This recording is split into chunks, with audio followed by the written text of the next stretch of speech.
Fox Sports. We are the Force. We are KC.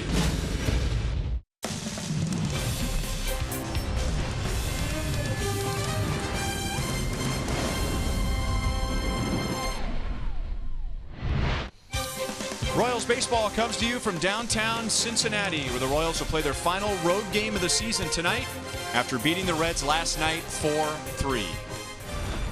Hi, everyone. Welcome back to the ballpark with Rex Hudler. I'm Ryan Lefevre. If you've been watching Royals baseball the last 7 years, Hud will tell you if you do one good thing every night, you've had a good game. Okay, so what if you do 4 good things in one night? You're in a tree, a redwood tree, just like Hunter Dozier. Can you believe that confidence this kid's playing with? Man, oh man. Now, 2 months ago when Ned started putting him in third base, he didn't look comfortable at all. He couldn't make the plays. He was bobbling, he was overthrowing. Now all of a sudden he has come not only to play, but to hit too. Second tie-breaking ninth inning home run in the last month? Really? Oh, he's looking down at everybody, especially this play right here in the ninth inning. By not throwing it and just knocking it down, preserve the win. Another Royal among many who's really come on in the month of September is Heath Fillmyer. He'll make his final start of the season tonight.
Delay. No rain in the forecast tonight in Cincinnati. Heath Fillmyer had lately not only just pitching well, but he's been pitching deep. He's finding out what it's like to be a big league starter. It's not easy. You got to face these guys not 2 but 3 times, sometimes 4. And the way he's been going, hopefully see 4 tonight. But his mental toughness along with his pitches have been getting the job done. Going up against Cody Reed, whom perhaps you've never heard of before, but he helped the Royals win a World Series.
Last night the Royals scored early. They played good defense and then held off the Reds late with more good defense. And with a win tonight, the Royals can sweep the series and win their final road game of 2018. The lineups and first pitch are next.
Kansas City is brought to you by the Missouri Lottery. Every ticket played gives back to Missouri schools. So play it forward with the Missouri Lottery. It is a beautiful night. No threat for rain. The Royals will have a late one tonight. They'll fly back to Kansas City and then wrap up the regular season with 4 against the Indians beginning tomorrow night. It has been a rough year for the Royals on the road. They have a chance to finish strong. It was an exciting game last night and a lot of drama in the later innings. Yeah, it was, especially the fact that the Royals made the plays they had to. That was impressive. You know, they did everything they could. And with this 100-loss season, we're not seeing any throwaway games, that's for sure. Dozier stepping up in the perfect opportunity to give his team the lead. That's exactly what he did. Peralta shut her down with some good defense. It's another one of the good plays on defense we didn't talk a lot about. Oh, and by the way, the final out came with Joey Votto at the plate with the bases loaded. It wasn't a clean inning for Willie Peralta, but he got the job done. Now look at the Royals lineup tonight. And with a left-hander on the mound, right-hand bats are back in there. So no Brett Phillips, Brian Goodwin, and Ryan O'Hearn. And Heath Fillmyer, who began his college career as an infielder, will get a chance to bat again tonight. He was hitless in his start on Wednesday at Pittsburgh. Cody Reed, out of the Royals organization.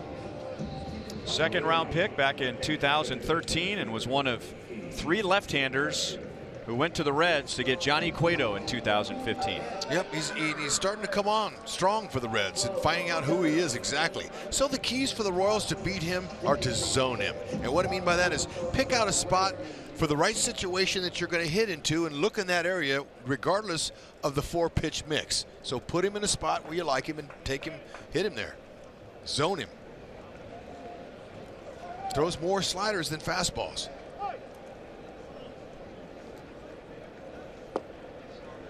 Down and into Witt. He extended his hitting streak to 15 games, his longest streak of the year, with a single in the 5th inning last night.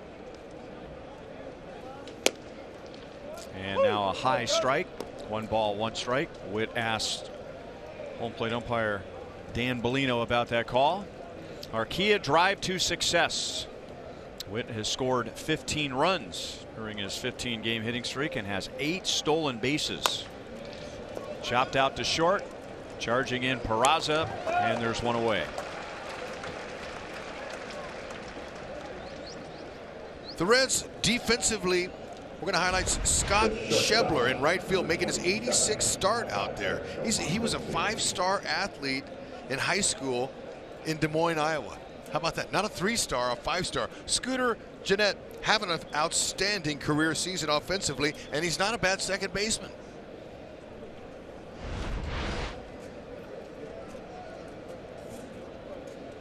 Here's Mondesi with 1 out, and he's ripping away at the first pitch. Mondesi was 0 for 4 at the plate, but certainly chipped in with the glove last night.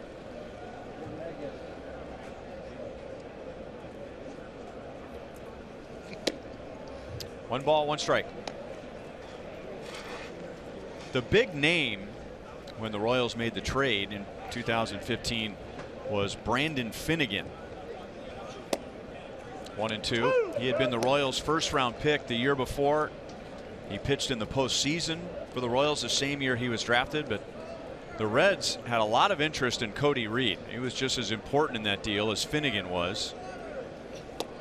And he is the only man standing at the time. John Lamb is in another organization, and Finnegan spent most of the year in AAA and not doing very well in AAA. Yeah, the most difficult part of being a big leaguer is not to get here, it's to stay. The league will find you out. Base hit left field for Mondesi. So he's on with 1 out. And as HUD said, Cody Reed is finishing strong for the Reds this year. That 16 strikeouts. You know, I'm not surprised either. Reading up on him and then now watching him here for just 8 pitches. That 6'5" frame of his, 230. He's a big guy. He's long. And whenever you hear that term in baseball referring to a pitcher, he's long, that usually means there's some deception involved, and it's tough to pick up his release point. Mondesi going on first movement, and really Casale, the Reds catcher, had no chance. So the bobble really didn't hurt him. 27th bag, no problem. Casale, he's a good catch and throw guy. I mean, he's got a decent percentage at 24%. Just couldn't get it out of his glove. Yeah, those long arm, long legged guys, they can be deceptive. Skoglund, they saw one last night, and the Royals are seeing one in Cody Reed. 1-2 on Alex. Statcast AI, powered by AWS. Alex was 0 for 4 last night.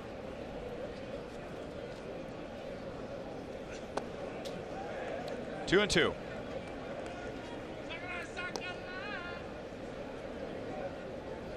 .191 average against lefties. That's been coming up in this last month, and he was down in the 160s, and he's pulling it up.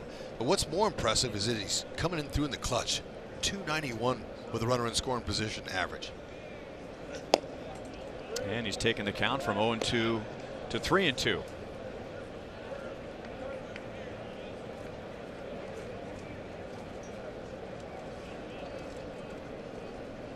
Alex has driven in 9 in his last 9 games.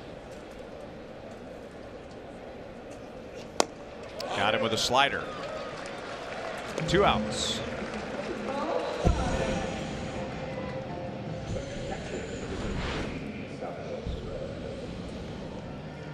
Yep, that was middle. Just threw the timing off of Alex, as you see him spinning on it.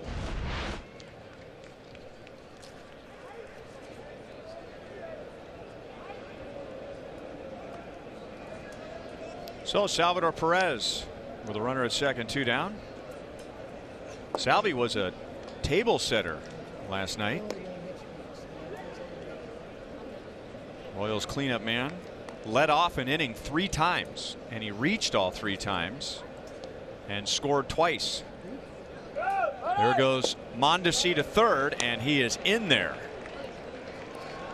No contest.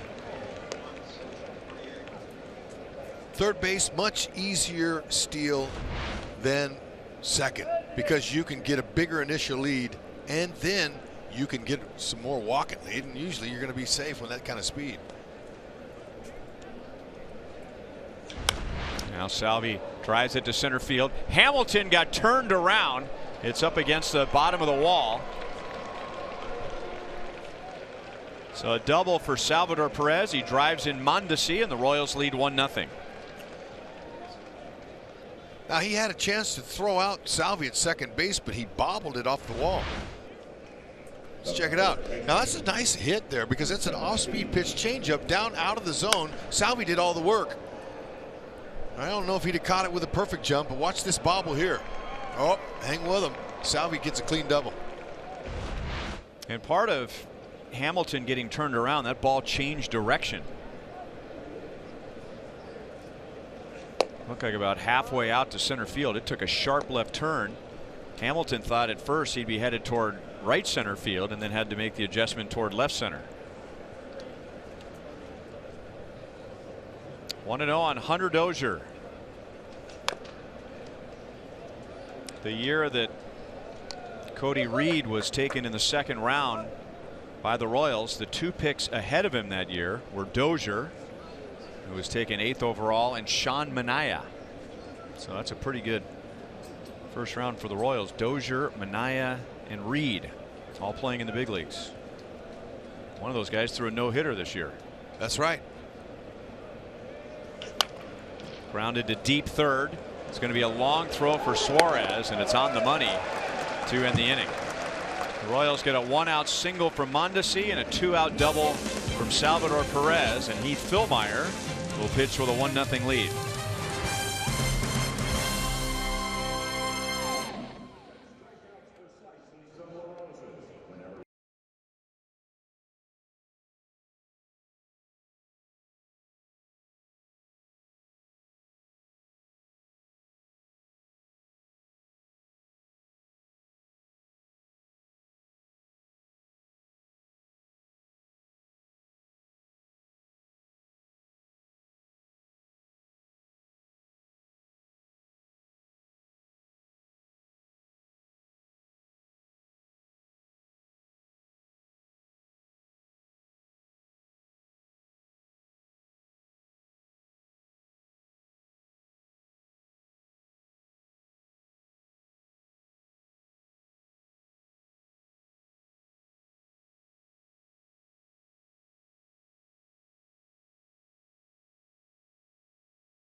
The first inning, and the Reds are having a struggle to the end of the regular season. They lost 4 in a row, 9 of their last 12, and a lot of it has to do with their offense. Offense has really struggled over their last 12 games.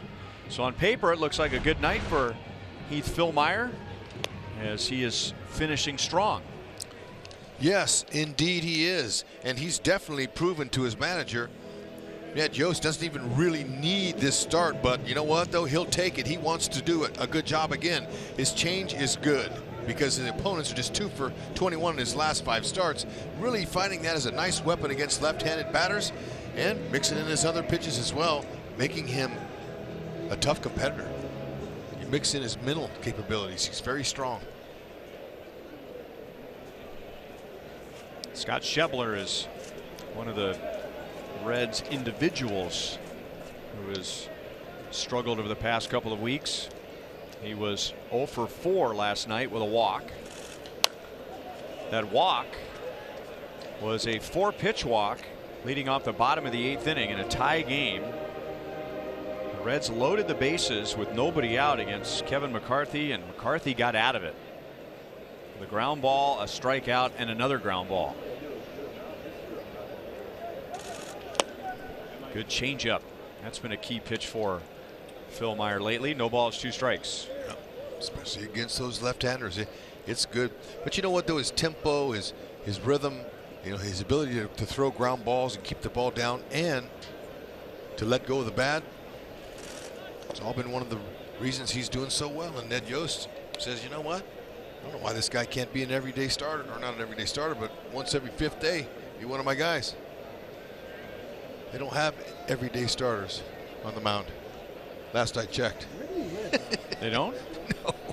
They do, but not the same guy. In on his hand, Salvi's nodding in approval. It's right where he wanted that pitch. There was one bad start. It was September 7th at Minnesota. Otherwise, in 4 other starts, Phil Meyer's ERA is under 3. And he gets a strikeout against Schebler. Salvi down to Dozier, who's at first base tonight, 1 away.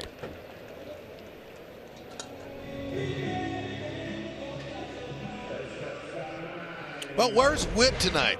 Well, he's out there in center field for the 30th time.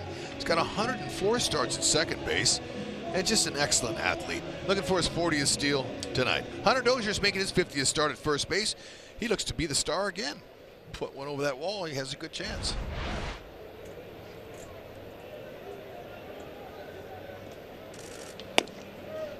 Strike 2, Jose Peraza. He had 2 singles in last night's game. He has 179 hits, which is 5th in the National League. He just has really good baseball instincts. Has good understanding of the strike zone, and he has a knack to find those base hits. Man, he bunts. He's a nice player.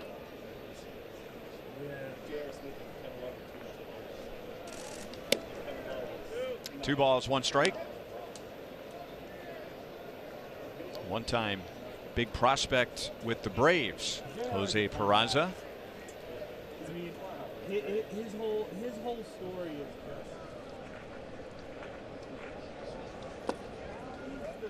just 3 balls, 1 strike. that history just doesn't have a rhyme or reason.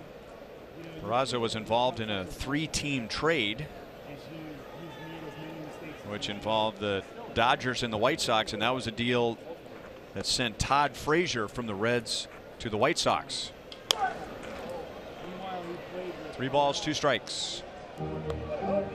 Small gathering here tonight.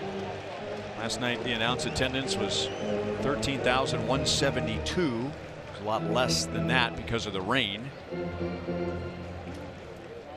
51-minute rain delay last night.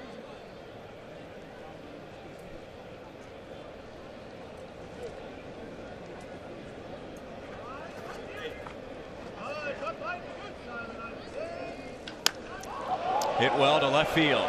Alex Gordon is back, and it is gone. Jose Peraza ties the game at 1 in the bottom of the 1st.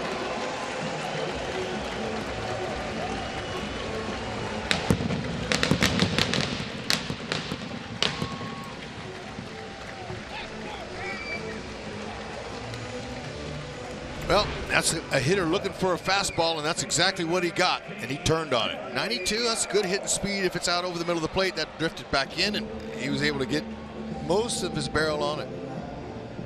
Too hot to handle, though, in the stands. That's his 14th. 57th ribby.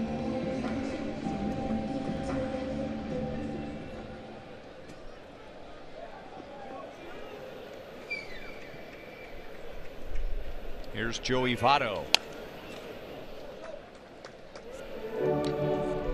Votto had 2 singles, but the most important at bat for him in the game was with the Royals leading by 1 in the bottom of the 9th. The Reds eventually loaded the bases and gave Votto a chance to tie or win the game.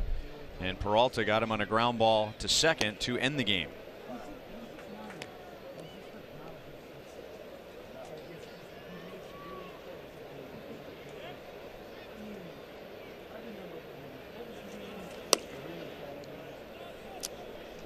Always known for his great eye, Votto has 4 consecutive seasons with at least 100 walks.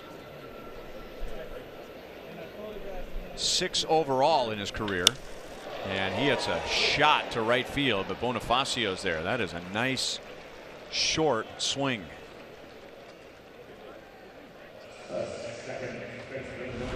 Sure enough, let's check out the StatCast and the distance and exit velo. Under 100, you rarely see that, but just enough.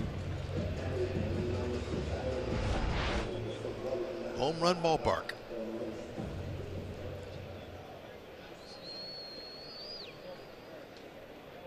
Scooter Gennett was 1 for 4 with a triple in the 7th inning last night. He eventually scored what was the game tying run. He's putting a nice season together. Another nice season here in Cincinnati. Phil Meyer covers on the ground ball to Dozier. So Heath comes back after the home run. And we are tied at 1 at the end of 1.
And Joel Goldberg back in Cincinnati. Cody telling me that July 26, 2015 is a day he'll remember forever. He had only been up a handful of games for Northwest Arkansas, and he was looking to make the start that night for them. And then the phone rings. He's out to lunch. He picks up the phone. He didn't recognize the number. It was an Arkansas number, but he hadn't been there long enough. So when he said, "Who is this?" the guy on the other line, Vance Wilson, his manager at the time, said, "It's Vance. Have you seen that the Royals made a trade for Johnny Cueto?" He said, "Yeah." He said, "What are you doing right now?" "I'm out to lunch with my mom." And Vance says, "Oh, well, you were in the deal." So he never saw it coming. His next start came for the AA affiliate of Cincinnati. 2 days later, he got a text from his good buddy Sean Manaea saying, "Guess we're both ex-Royals," as he was traded for Ben Zobrist. Guys? Yeah, you know, this is the one sport you just never know. You know, your property. You're a piece of property. You don't have any control over what happens to your destiny. All you can do is control your attitude and your output. Take care of those things. You got a little talent, you got a chance to play. 1-0 on Rosell Herrera.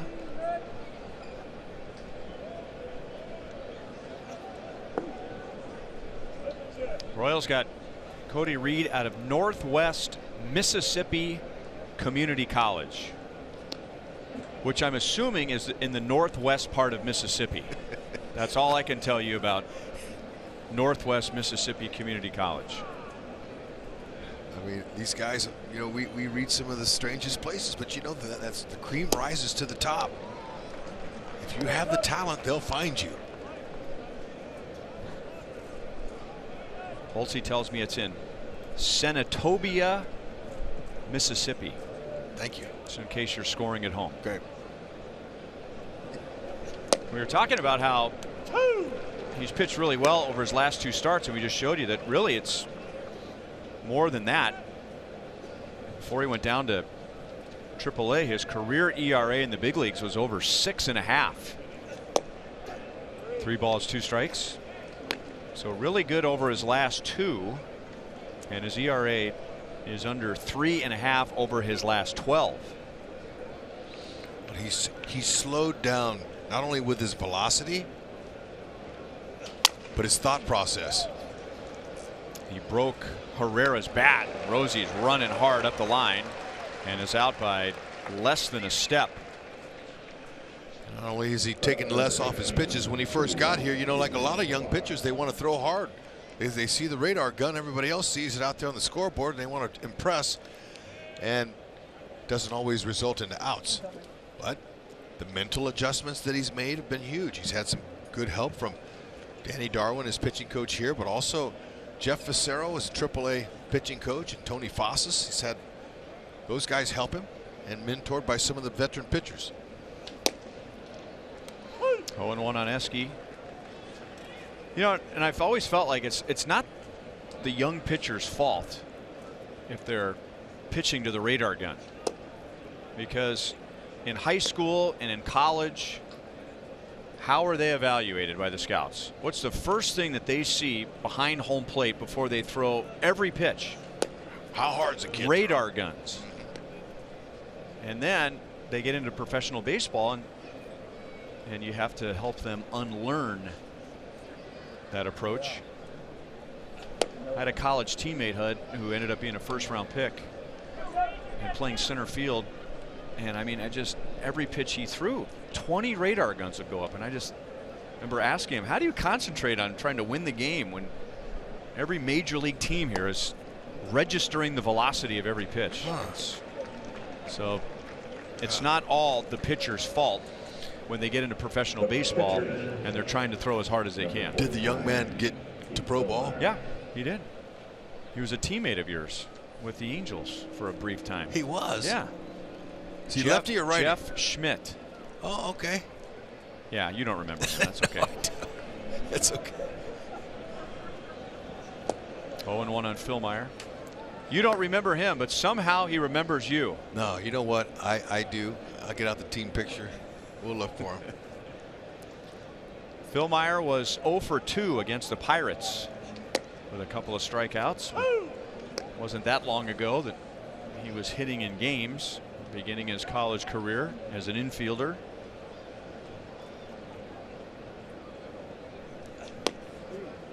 One ball, 2 strikes.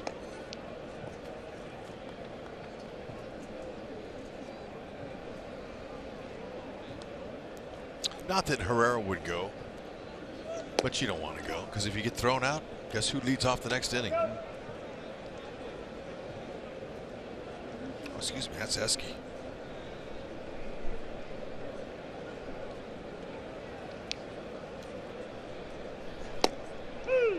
Strike over the inside. That's Reed's second strikeout and his first scoreless inning.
and you'll love your melon night tomorrow. Enjoy watching the Royals take on the Indians and take home a limited edition KC Love Your Melon beanie with a custom leather patch.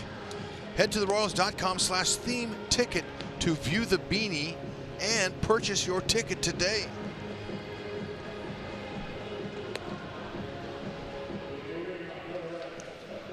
One tie. Salvador Perez doubled in a run in the first. Jose Peraza homered in the bottom of the first. And now Phil Meyer will get Suarez, Casali, and Herrera.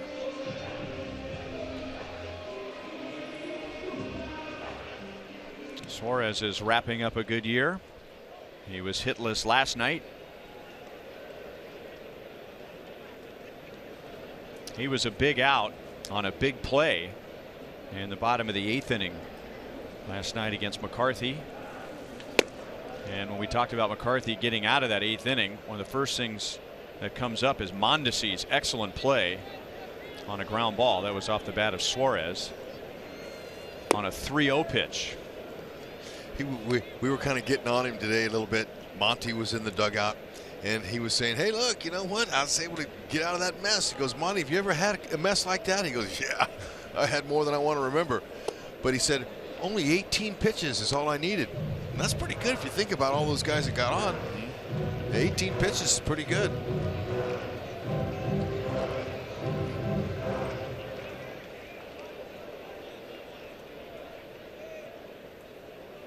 One and two on Suarez.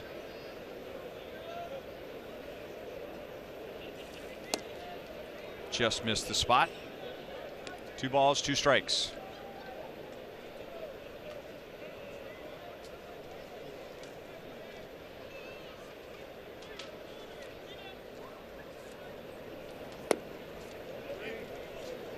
Full count. Curt Casali, the Reds catcher, is on deck.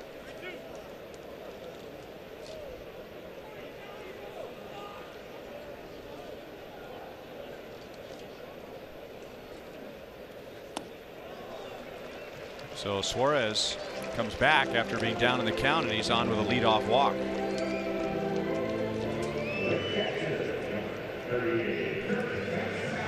And now Curt Casali, we've seen him with the Rays, and he was traded over to the Reds at the end of May.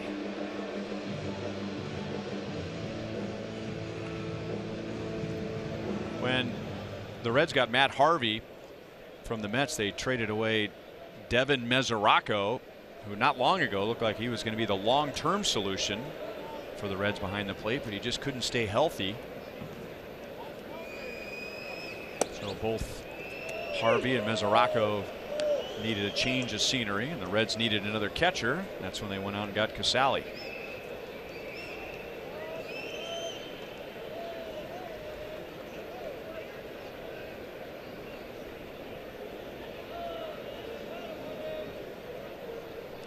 Good hitting catcher's got a little pop. Pretty much gap hitter.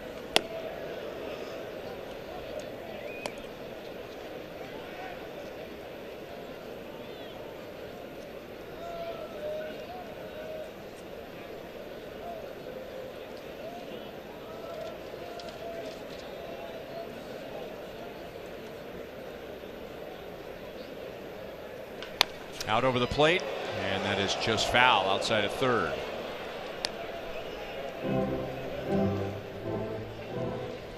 It's not quite Fenway Park, but it's very similar for a left fielder. And when a ball goes over the bag at third, it's easy to assume that that ball is going to go all the way down into the corner, but there's that angled side wall that will kick the ball out into short left field. Yeah, and ball boy, he's pretty aware of that. I like how he just picked up his chair and wanted no part of that. Leave them alone if they're borderline.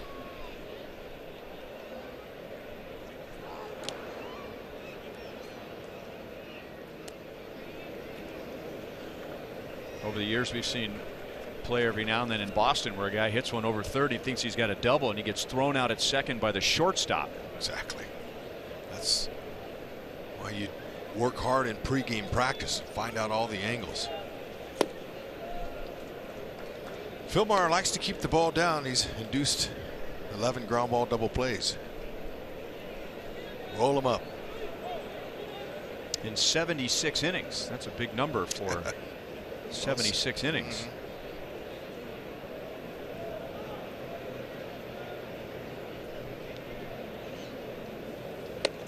Off speed and a good one. That's Heath's second strikeout, one away in the second.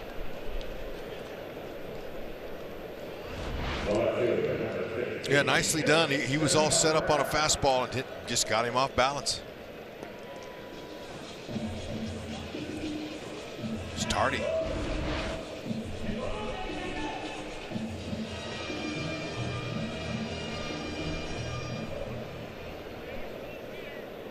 Maybe it's too soon to start giving Heath Philmeyer a trademark pitch, but that changeup's been good for him this year. And that one floats in for a strike to Dilson Herrera. And for as little major league experience as he has, that's a field pitch and not an easy pitch to command. He looks like he's got total control of it.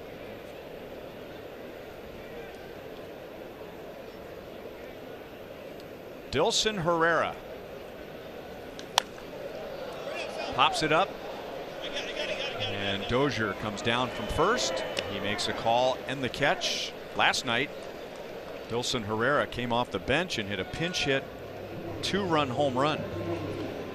Impressive. His third of the season. That got him a start tonight.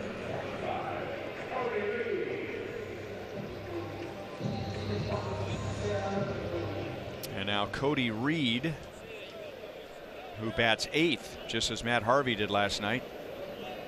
He is 0 for 10 this year and 0 for 23 in his career.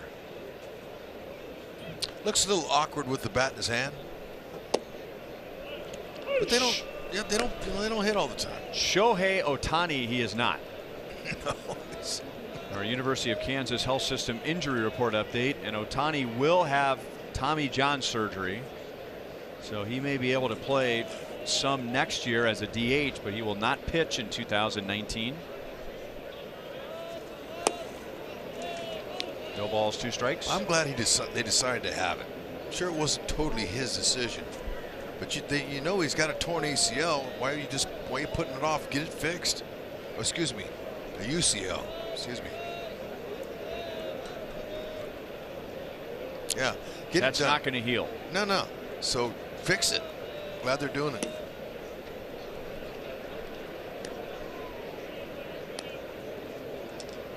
It's interesting hearing all the different perspectives about Ohtani. I mean, for the fan, I think it's great that he's doing both.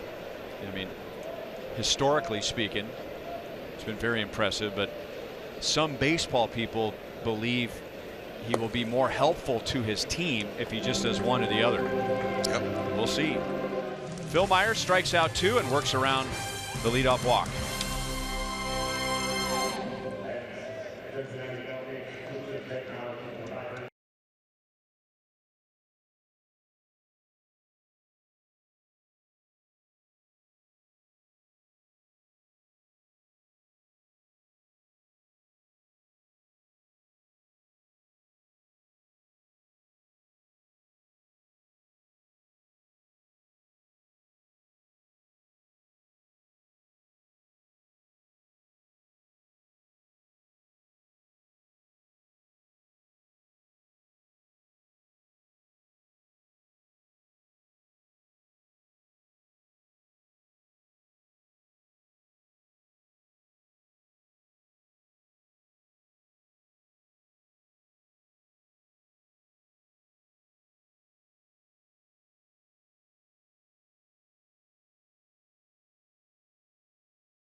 Tied at 1, top of the 3rd inning, and top of the order coming up.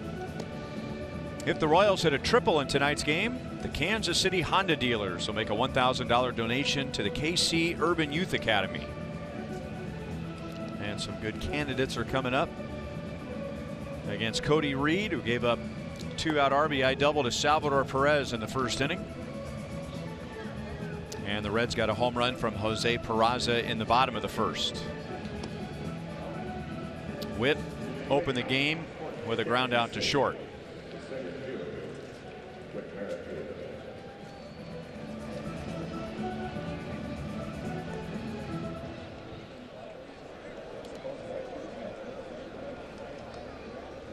.185 base hits for Witt. JD Martinez opened the night behind Witt and got 3 hits at least in game 1 of a doubleheader. He sees it. He wants it. So does Witt. Be a nail biter. Get in there. There's his first hit tonight. And that extends his hitting streak to 16 games. There you go. Got a little off-speed pitch up like that. He's able to slap it out there. Didn't really barrel it hard, but it looked like a fastball. Could have been a change. He's way ahead of it. Soft step. Head stays pretty still. One-hand takeoff.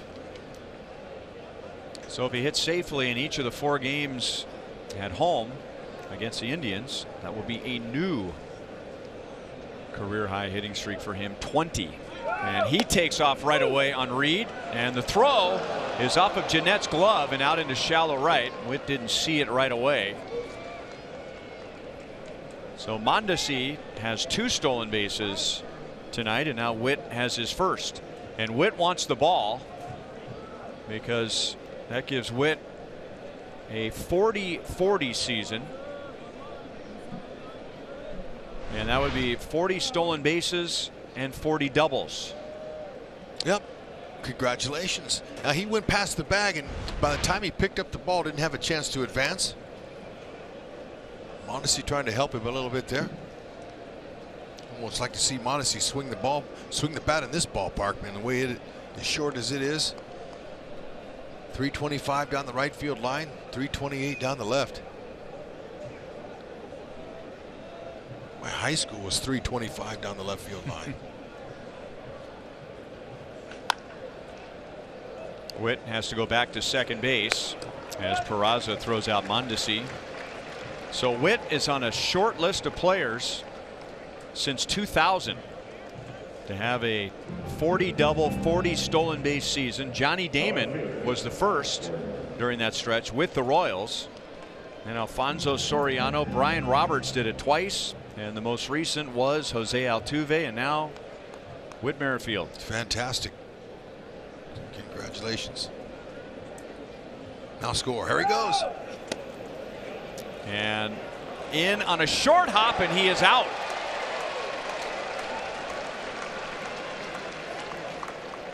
I don't know. I mean, Tom Hallion is 30 feet away from the call. I don't know if he was able to see it, get his hand in there or not. Let's see what Dale Swayman. Let's see. Short hop, good pick. Now was he getting? Did he get his hand in there? I thought he did. Does he stay on? Left hand staying on the base. Now his foot gets there and the tag's off of him. I think he's safe. And the Royals will challenge. Let's see who. And Tom Hallion was behind Whit Merrifield, so right. It was harder for him to see when the glove first made contact. He did not have the same angle we had. Nope. To me, like he got his hand in there. It's all or nothing here on Stolen Base Derby. That's right. Pile them up.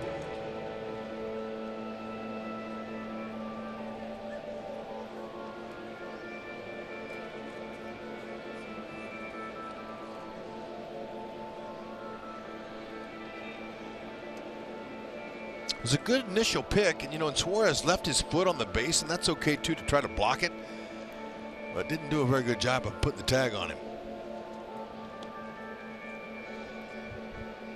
And Witt is safe. So the call is overturned, and now Mondesi and Merrifield have each stolen 2 bases tonight. So that gives them 24 apiece since the All-Star break. It's tied for the major league lead. So that puts a runner at third with less than 2 outs. Cody Reed struck out Alex Gordon first time, and now Alex is ahead in the count 2-0. That gave the connoisseur of replay an opportunity to score another big point. Bill Duplessis, good job. Infield's back, 1 out. Any kind of contact.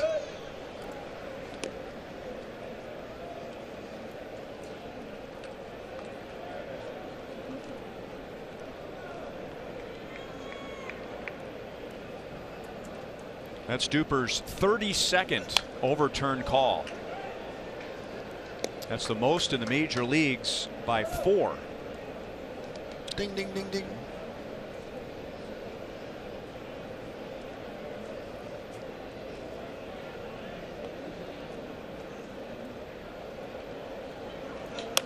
Alex pokes it into right center field, and he'll drive in another run. So Merrifield comes down from third, and Alex Gordon has 10 RBIs in his last 10 games. And the Royals lead 2-1. Just trying to do the job. That's what that was. Gordon not trying to do too much. We'll show you a pitch sequence. That's a steal. That was a good pitch to run on.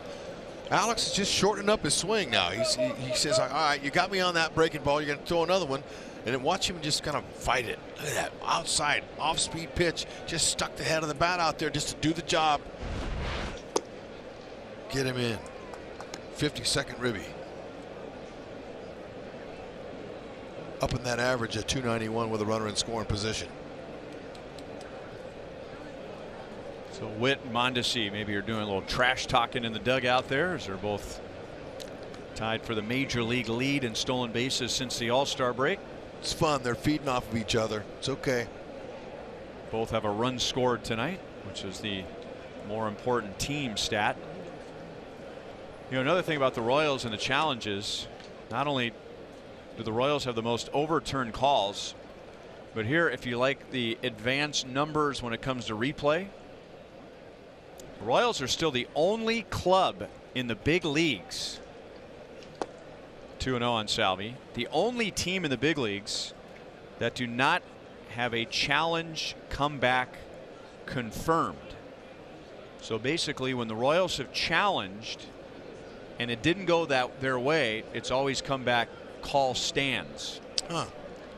Which basically means none of the challenges this year have been proven wrong.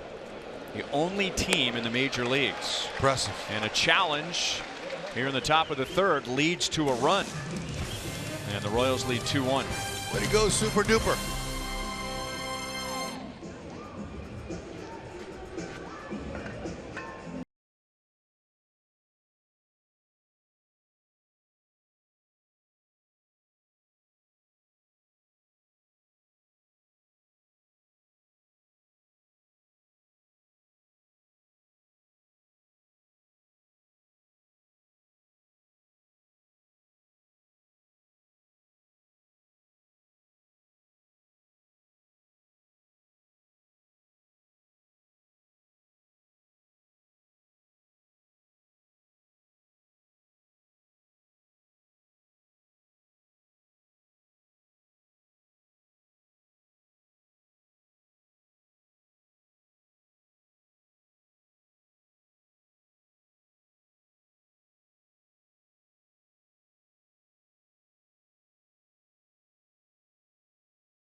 by T-Mobile. Man, I'm telling you what, a track meet is breaking out, that's for sure. When you have two of the best base stealers in the second half of the season on the same team, that's what you're going to get. 4 bags, 2 apiece. No contest. There was actually a contest, but to me it was safe by a mile there. Hallian just whipped it, but he got it right there after they had to look at it.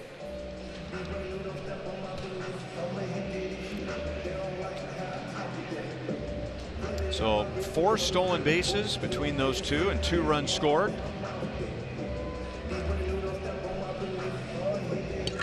And now Billy Hamilton.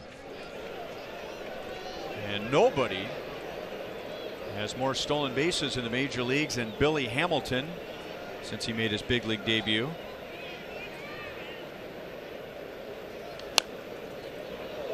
Fouled back to the screen. 275 to be exact. And he's going to lose a streak this year. He had 4 straight 50 stolen base seasons.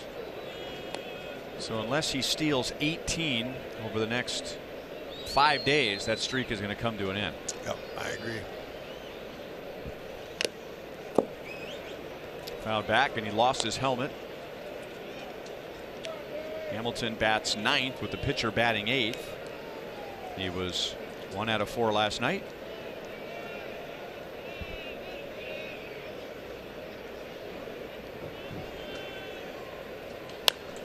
Reds got an off day tomorrow. They got just three games left.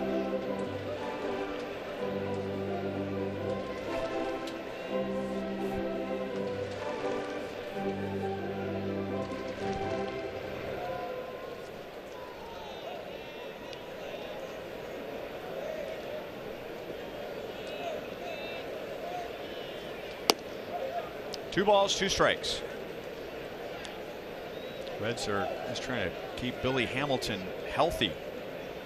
He was able to stay off the disabled list this year, but he had 3 straight significant injuries in September, 3 years in a row. And one of those injuries happened against the Royals 3 years ago. He made great diving play in the outfield. And I remember that. Wrecked his shoulder. Ended up having to have surgery on that shoulder at the end of the year. Was that here or at the K? I was here. Okay, I remember he dove not on his chest, on his arm. Messed it up. Phil Myers strikes him out, and Heath has 4 in 2 1/3 innings. That strikeout there really was, he had Hamilton looking for an off-speed pitch. As he blew that one right by him. You could tell he was thinking up there. Nice job by Salvi and Philmeyer to really manipulate the hitters tonight so far.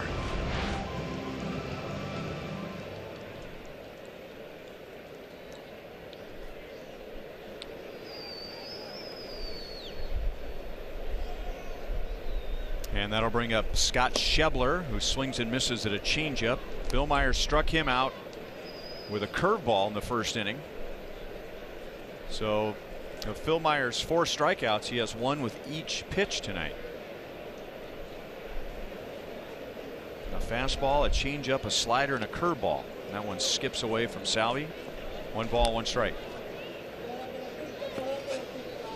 You know, Cal Eldred, he's an excellent young pitching coach in his first year. He can teach these guys a lot of stuff, but it's hard to teach mental toughness. And Cal, you could look up the dictionary the word for mental toughness, and you'd see Cal Eldred right there. That guy, he's a beast. He knew how to turn it on between the lines on that mound. But it's hard to teach that to younger pitchers, and Philmeyer has it. So you got those other pitches to go along with that mental toughness. You're seeing a nice looking young starter for the future. Ooh, a smooth delivery too there at 94. That's clean.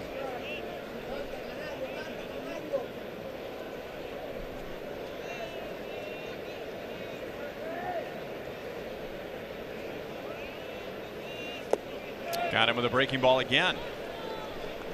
And now Heath has struck out 5 and 4 of the last 5.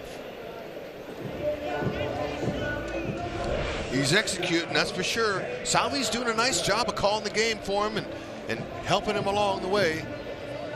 Again, and there's some good depth to that breaking ball tonight.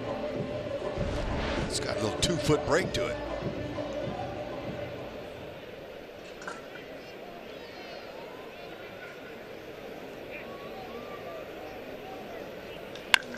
And that's hit well to right field off the bat of Peraza, who's already homered tonight. This one lands in Bonifacio's glove. And Philmeyer retires a side in order for the first time tonight.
Former draft picks by the Royals in 2013 set to square off for the second time. Hunter Dozier, Cody Reed. Also in that same year's draft was Glenn Sparkman, Kevin McCarthy. So a lot of these guys know each other pretty well. And these two guys went to a Royals minicamp in Surprise, Arizona right after being drafted. Cody Reed checks into his room, and there's a guy sitting in there already. His roommate, first ever roommate in professional ball, was Hunter Dozier. So they were looking forward to facing each other. And one more good friendship, and they won't face each other, is that Reed became very close with Jacob Junis to the point where Reed was in Junis's wedding a couple of years back. They went out to breakfast the other day. Too bad that they didn't get to face each other in the National League. That's real bragging rights. Joel, great report there, bud. I like that. Now, if Reed will just give his buddy a cookie right there in the middle, he can hit his first home run off a lefty this year. All Dozier's homers have come off righties. Give him something to hit. 3-0, green light him.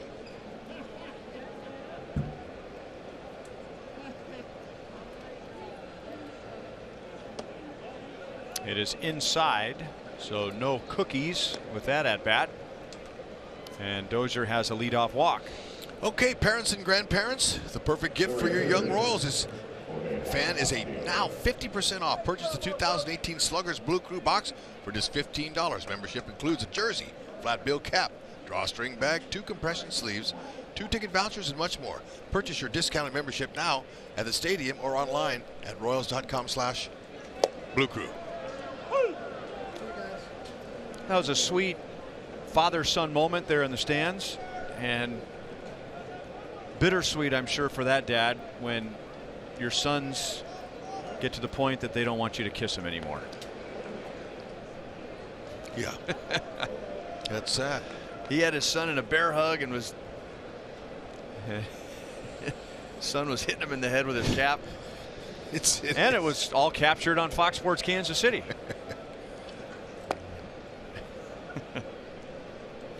That's what I have to look forward to. Believe it. Yeah.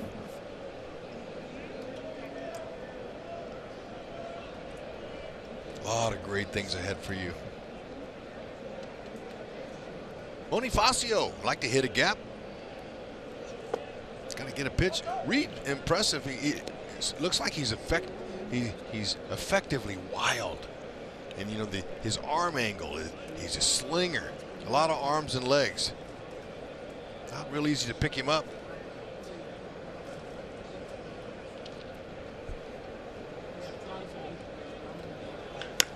Boney lines it into the left field corner. Gone. It is fan interference. Fan interference is called by Tom Hallion, so he's going to rule that the ball would have stayed in play, not gone over the wall without the fan interfering. And clearly the Royals will take another look at that one. But for now, it's a double and runners at second and third and nobody out. Oh, man, that was a dart. It wasn't exactly a gap, but he'll take the line. I thought it was going to be enough for a homer. Oh, it's too bad that the fan got in the way of that. Probably would have hit the pole. It definitely had enough to get over. Let's see, again, from this angle. Yeah, the umpires are gathering now and asking one another, what did you see? What angle did you have? Yeah, I think that I don't know if it hits the yellow part of the foul pole, but it hits that black base. Absolutely it does. Pole. And if it hits the top of the wall, it's going to go over because it had topspin on it.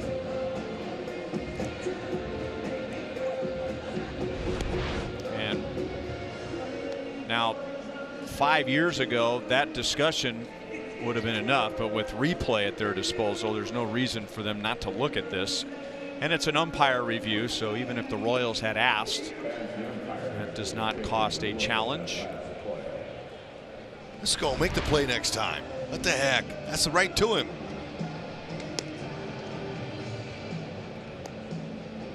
Couldn't hang on. It's okay. And I can understand why Tom Hallion made that call. And there he is on the left part of your screen. The ball hit the fan's hands and then it hit the wall. So that's an interesting angle, because all the other ones made it look like it was over the wall, but it would have been tough to hit the fan's hands and still hit the left field wall.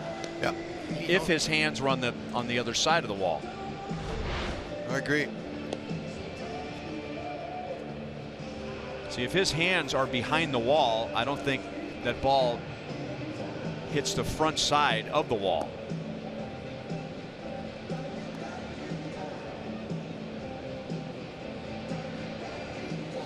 Well, Bonifacio is standing at second base, and he's the one that is really hoping that it's going to be called a homer for him. It would be his fifth.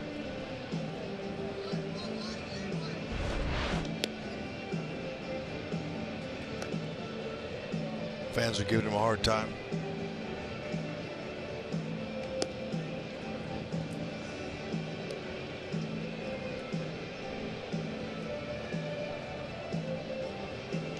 I think that's a tough one to overturn. Taking him a while.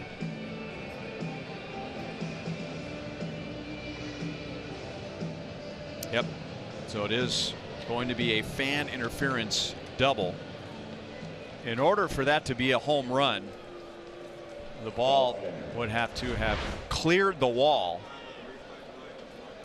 And it's just, I think it's physically impossible for the fan to make contact with that ball on the home run side and then the ball somehow hit the in play side. What would have happened if that fan wasn't there at all? We'll never know. We won't. But what we know now is there's nobody out there. Second and third. Rosell Herrera's coming up, and a chance to inflict some damage on the team that traded him.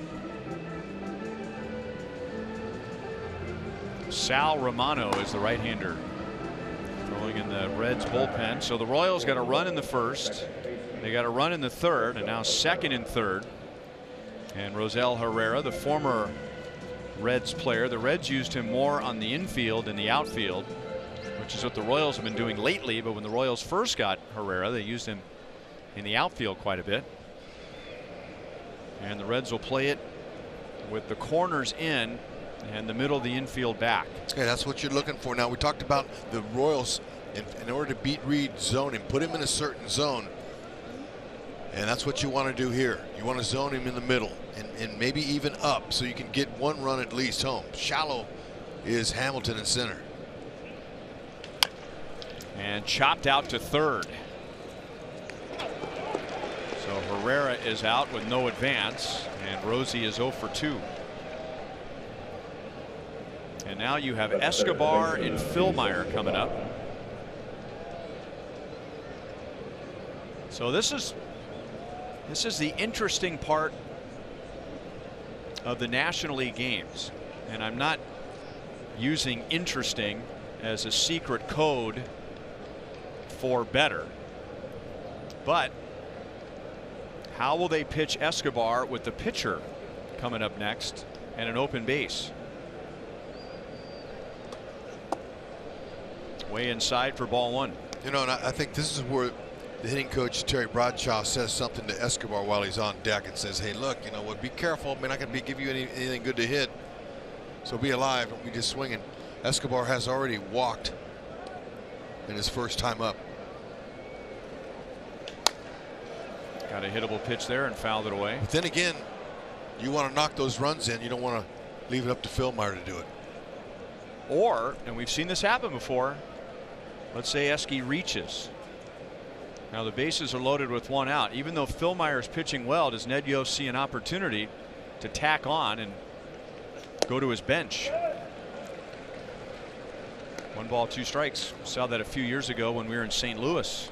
Chris Young was pitching really well against the Cardinals, and looked like it was going to be a close game, and opportunity came up in the, I think it was the 4th inning. Ned went to Kendrys Morales.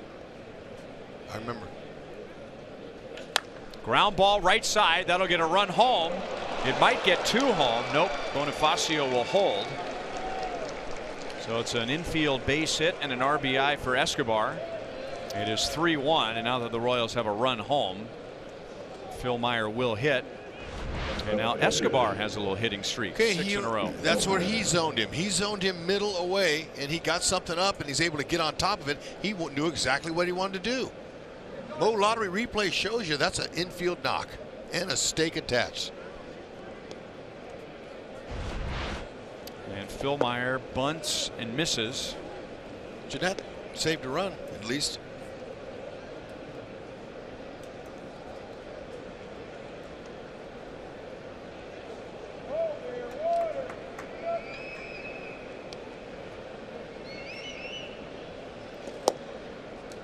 And now it's 0-2. And he still might try and bunt. Last thing Royals want Philmeyer to do here is ground into a double play with Whit Merrifield on deck.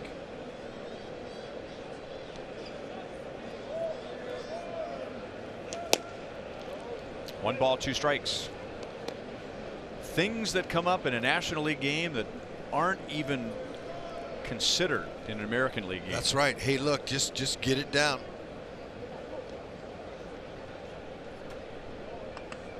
And if Esky wanted to be ultra patient in today's on-base percentage game, he could have taken a walk. Nobody would have said a word. But realizing the situation, he swung at some pitches out of the strike zone and was rewarded for it. And now Philmeyer's out, but he moves another runner into scoring position with Merrifield coming up.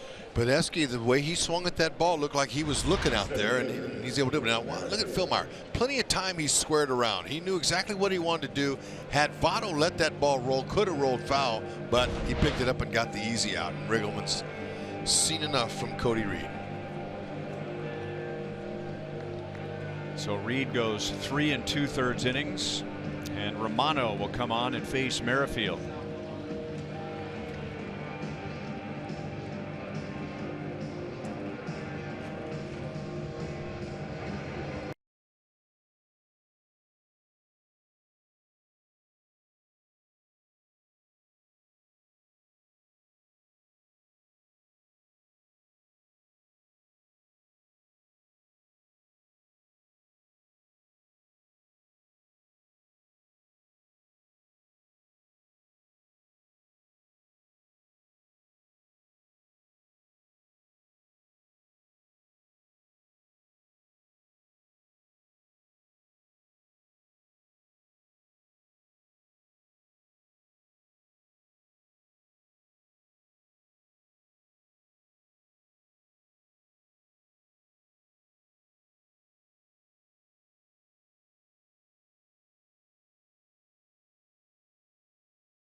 Field coming up with runners at second and third and 2 down, and Sal Romano is a Chevy call to the bullpen.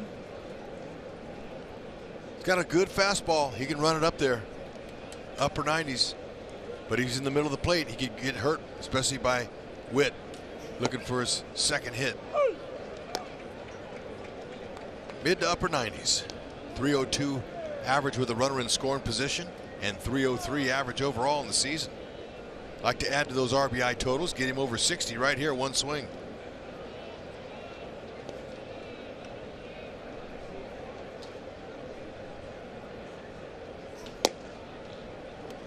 And it's 0-2.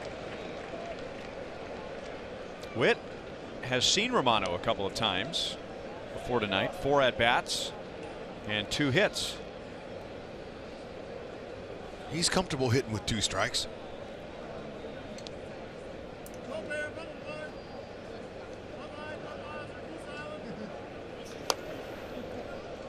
Still no balls, 2 strikes. Now look at this. Let's show you some beautiful inside-out swings by Whit Merrifield. One of the reasons why he's leading the American League in hits is he uses the whole field. Watching the super slow motion as he sends the ball off with reverse spin. Look at that. That's called staying inside the baseball and using the other side. That's one of the reasons his average is as high as it is, and the reason that he can knock in runs is that he uses the whole field, and other teams know it.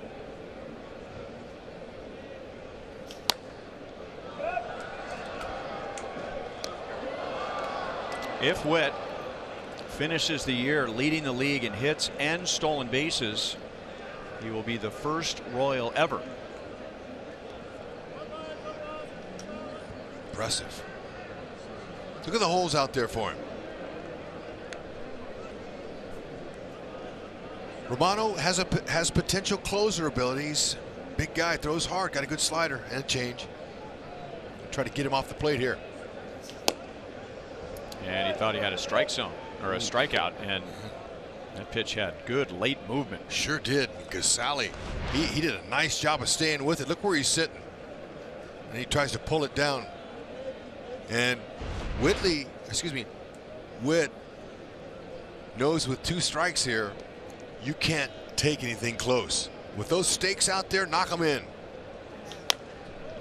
Got to pop up. And Jeanette brings it down with 2 hands. So the Royals get 1. They have scored in 3 of their first 4 innings, and their lead is 3-1.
Are about to get a lot bigger. Fox becomes the new network home for Thursday night football. The Vikings and the Rams in a battle of NFC heavyweights tomorrow at 6:30 on Fox. Also live on NFL Network and streaming on Prime Video. Now it's a game.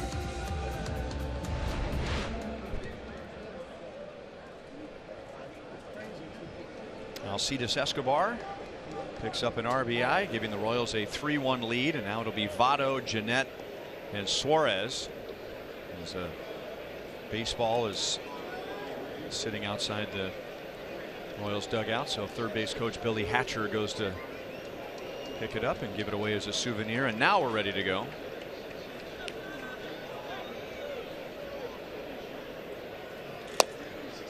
Fastball strike to Joey Votto. He hit one right on the screws in the first inning, but lined out to Bonifacio in right.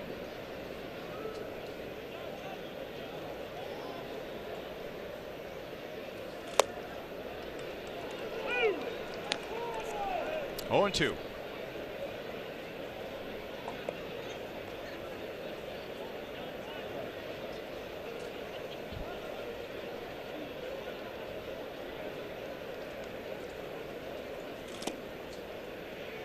One ball, 2 strikes.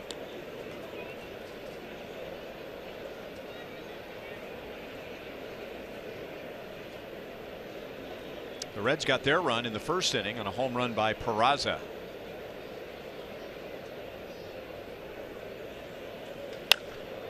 Line to left field this time, but Alex is there, and Votto is a tough luck 0 for 2.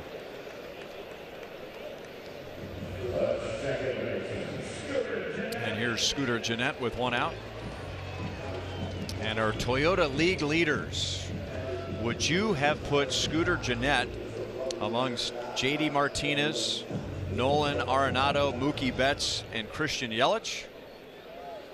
Well, since the beginning of last year, 300 average, 50 or more home runs, 180 or more RBIs. Those are the only 5 guys. Yeah, and I might not have seen Yelich in there either, but man, is he coming on strong. What a year he's having. Pulled to right field and run down by Bonifacio. 2 away. Yelich could very well be the MVP. What, do you have 6 RBIs last night to get to 100? Yeah, just killing it. And now Suarez, he walked in the second inning.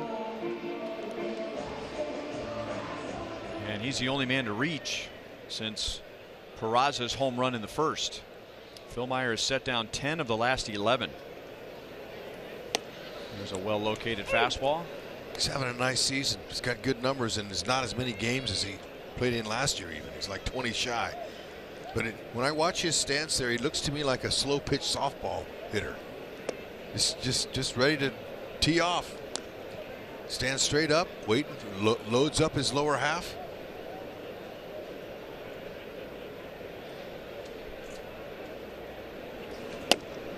He's looking for that one pitch. He's in the right ballpark.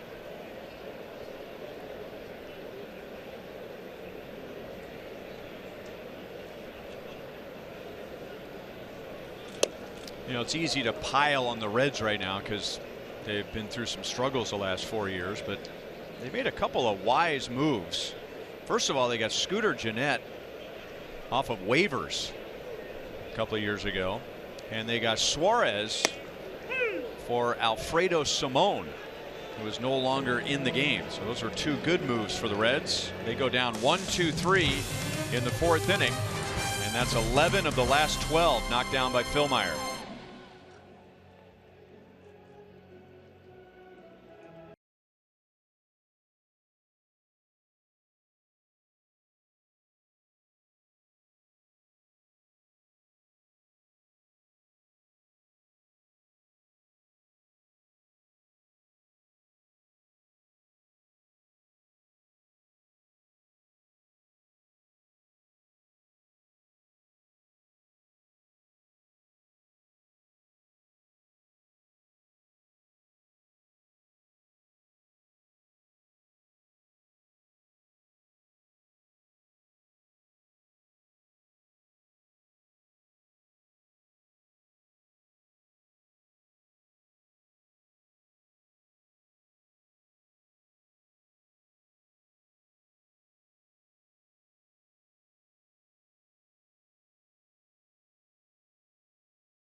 Fox Sports Kansas City is brought to you by Ram.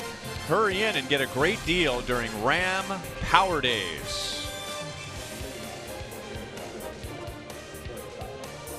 3-1 Royals. They have scored in 3 of 4 innings. They have knocked out Cody Reed after 3 2/3 innings. Sal Romano came on and got the last out of the 4th, and he'll face Mondesi, Gordon, and Perez.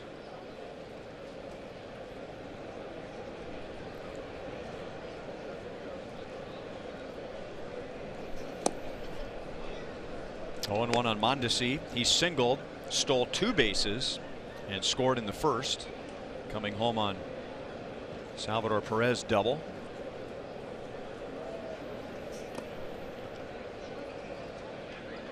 Salvatore Romano, 6'5", 270. He's a beast. 24 years young. Nice future ahead of him. Much better than the future behind him. Has he got some hoppage here? Herrera back at the wall, did not play it well, and Mondesi is digging for third. I thought that might have had a chance to get out of the ballpark, but Herrera put a circus tent over that. Didn't seem to know his own ballpark very well. He circled the wagons. Look at Mondesi, he wasn't sure. Now he thought he might have got it too, but man, this is not the best route to the ball that you've seen. But look at Mondesi, how he shifted gears. He was thinking, should I go to third? And man, when he shifted in high gear, whoo. And that's $1,000 to the KC Urban Youth Academy, courtesy of the Kansas City Honda dealers.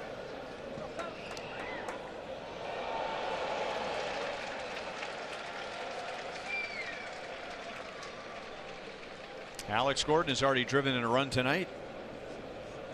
His 10th over his last 10 games. Didn't mean to do it. And Romano throws. Here comes Mondesi. He is in there. Oh man, watch that hand.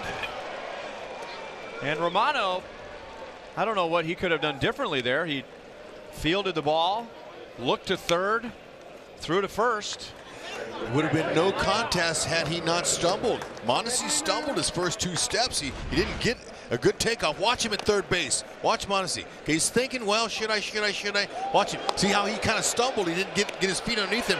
Man, that shin guard of Caselli makes you nervous.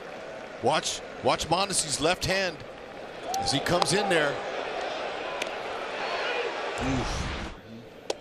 We've seen some slides at home in the last few days that have put some guys out head first like that, so I hope he's okay. But good instinctive base running once again. Suarez down to a knee and throws out Salvador Perez. No RBI. It is a 1-3 fielder's choice. Mondesi didn't take off until the throw went to first.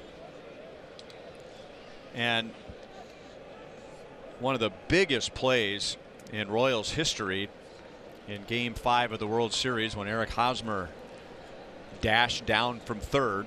Now you had a third baseman with a sore arm. You had a first baseman who at the time had a reputation of not throwing well to the bases, and Lucas Duda was anything but that when he was with the Royals. So there were a couple of things the Royals took advantage of on that play, but there was nothing that the Reds did wrong on that play tonight. Nothing. Just Mondesi's speed. Exactly. We saw it all the way off of his bat.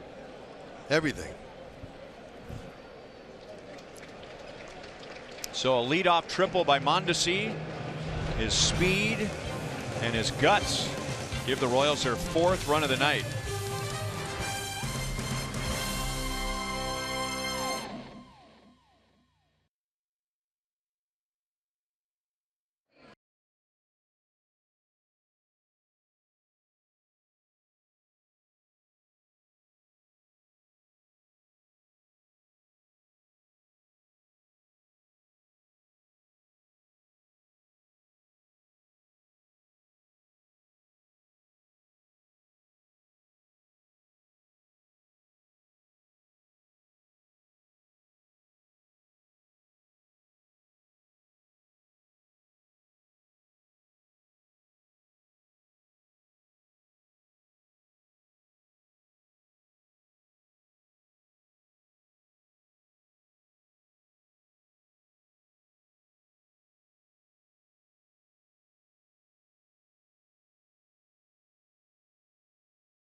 Tonight, we got a baseball game too. Now watch Mondesi. He hit it pretty well. He's thinking, well, maybe I didn't hit it enough. Well, Herrera thankfully played that into a triple. Watch him change gears here.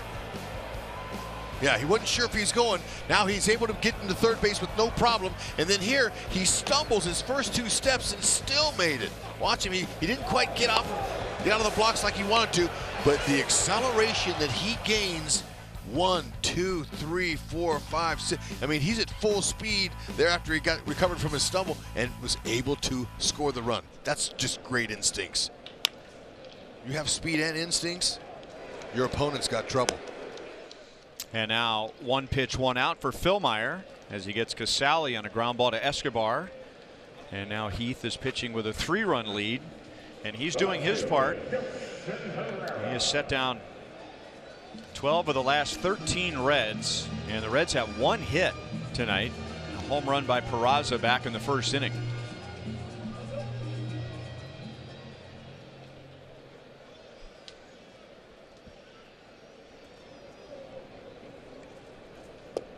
And now low to Herrera, who helped set up the Royals' run in the 5th inning by misplaying that fly ball to left field. Yep, wasn't the best route. And, you know, I mentioned that he didn't seem to know his ballpark very well. They've got a big warning track here. At least from here, it looks like it's wider than normal. And I'm not sure if Herrera was aware of that, but he was slowing down and getting ready to jump as if he was right up against the wall, and he still had another couple steps to work with. He did.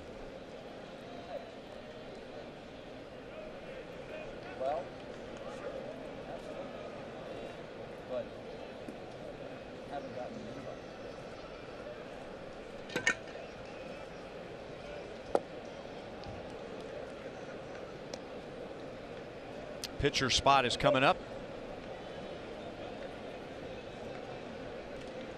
That is Gabriel Guerrero, and he'll hit for Romano.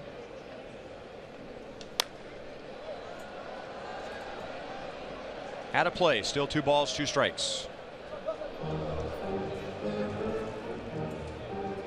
Coming up on Saturday, Hunter Dozier will be there. Gloves for Kids. And right now we got about 20 Royals, and manager Ned Yost will be at the Urban Youth Academy from 11 a.m. to noon. So come on out. $25 donation gets you through one of the 4 lines, and that will pay for a new glove for a member of Kansas City, one of their RBI programs on either side of the state line. And also the Royals Futures will be giving a free clinic to 75 kids at the same time at the Urban Youth Academy, and you have to register for that at Royals.com/gloves for kids. And look at Heath Philmeyer. He has struck out 7. That's a new career high for him.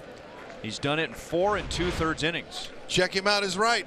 It's that the depth he's getting on that breaking ball. His changeup has been perfect tonight, and he's setting it all up with a 92 to 94 mile an hour fastball. So he got 3 nice pitches working for him. And you know what? If I'm a young person and I'm a Royals fan, I want to go to get me a glove on Saturday at your event, and I want to get a lesson by a future Royal star that could be a world champion that doesn't even know it yet. Think about it. It's coming. Championships on the horizon. Could be a few years, but one of those futures is going to be a part of it. It'll be all the Royals minor league players and pitchers of the year. Exactly. From each minor league affiliate. Big swing by Guerrero. He's down in the count. No balls, 2 strikes.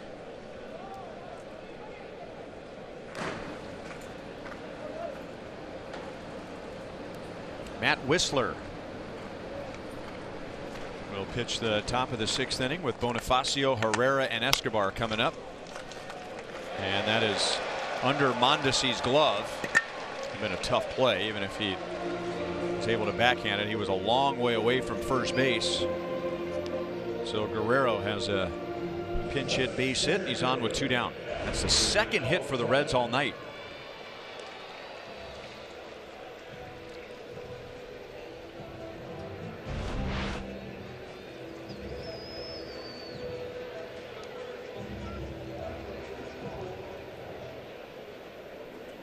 Hamilton struck out on a fastball in the third inning.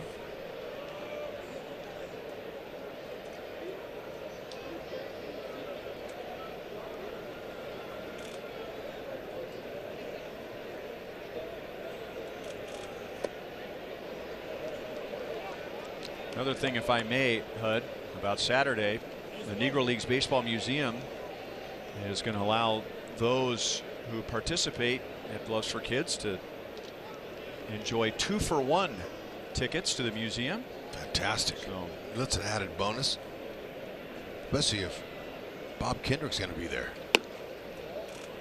Sal wanted a snap throw down to first, and Billy Hamilton is aware of Sal's arm, and that took his breath away. Yikes. He want no part of that.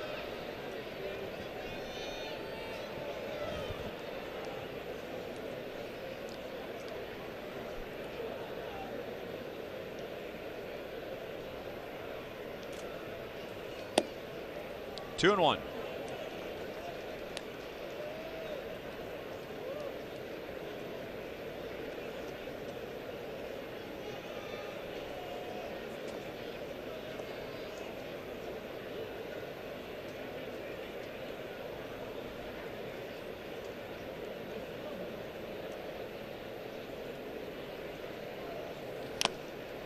Foul tip.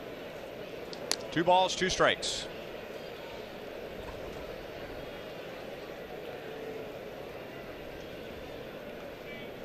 Struck Hamilton out last time on a changeup. See if he goes with it. Might go with that heck of a downer dropper. That thing dropping right out of the sky. Whoop. Full count with 2 outs. Guerrero will be running.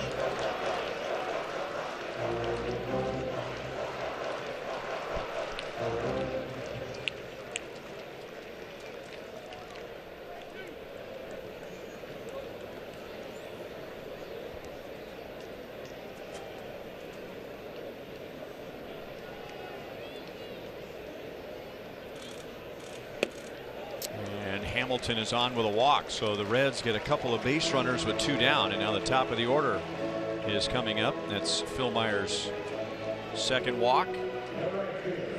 So we had a chance to talk about what's coming up on Saturday before the game, and you have an event on Sunday before the game. That's right. You know, Ryan, it's a lot of fun to be able to share Kauffman Stadium and the Royals and a 2 o'clock game with the special needs community. It's going to be a lot of fun.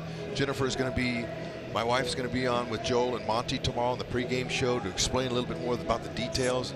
We got some great auction items. It's going to be fun, man. We have Salvador Perez gear, catcher's gear that was donated. We have some Whit Merrifield gear and some Duffy, and it's just a lot of fun to share with these special people that all have something to give. Just really a good time out there beyond left field, and I can't wait. And that's why it's called Special Day.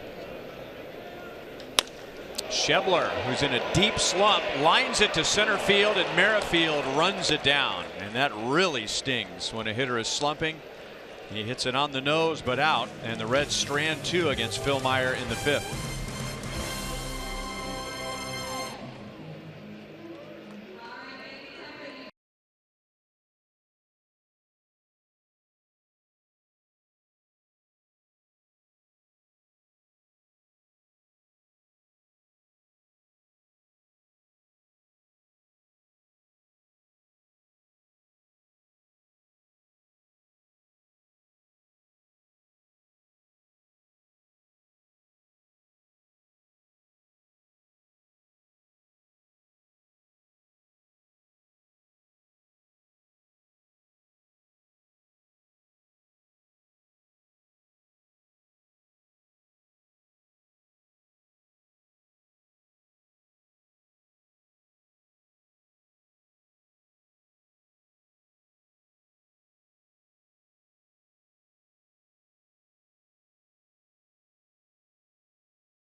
I'm sure, from Heath Philmeyer, who's given up 1 run, 2 hits in his first 5 innings. And the Royals have a 4-1 lead. Matt Wisler, who started the year with the Braves and was traded over to the Reds, is our Chevy call to the bullpen. It'll be Bonifacio, Herrera, and Escobar, and the Royals have scored in 4 of their first 5 innings tonight. It's our Sonic Slam inning. Our contestant is Howard Olson from Kansas City, Missouri. If the Royals hit a home run out of the park in this inning, Howard wins $1,200. And if the Royals hit a grand slam out of the park, Howard wins $25,000 from Sonic and the Royals.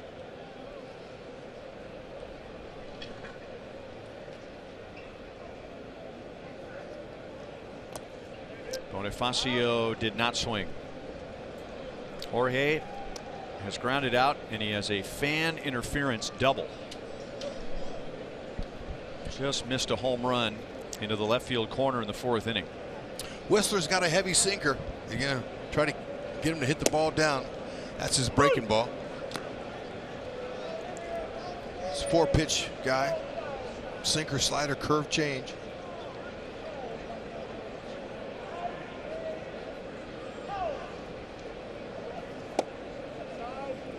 2-1.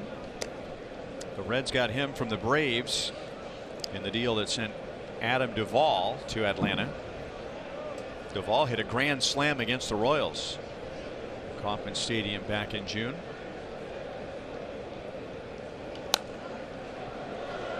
Two balls, 2 strikes.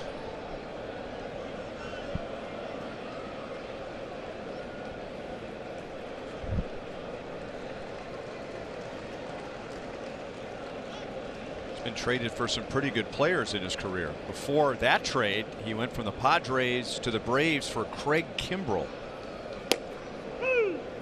That's a called 3rd strike, and Bonifacio is the first out of the 6th inning. He's got some good stuff. He used every one of his pitches there. Sinker, slider. This is changeup right here. Got the top part of the zone.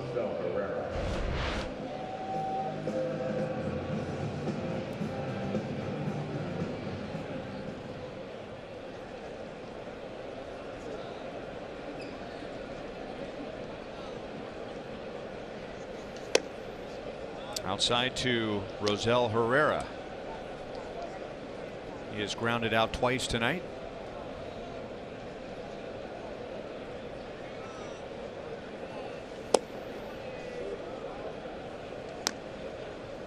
You could trade it for a guy like Craig Kimbrell. You're pretty good. Whistler.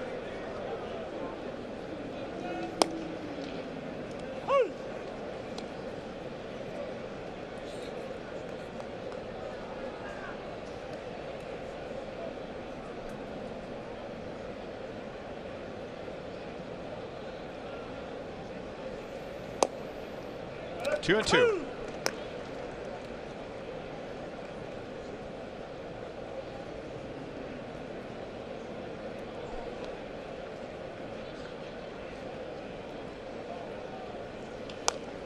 Pulled foul, still 2 balls, 2 strikes.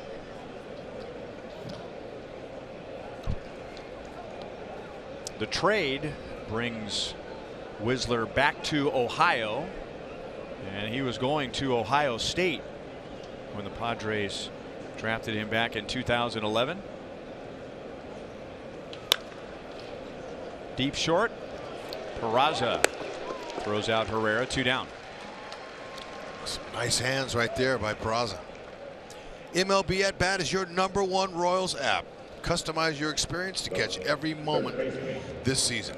Get Royals home screen icons and features such as the MLB.TV game of the day, pitch tracking, in-game highlights, live radio broadcast, stats, news, and more. Download MLB At Bat today. Not tomorrow. No, right now. Our fans stream.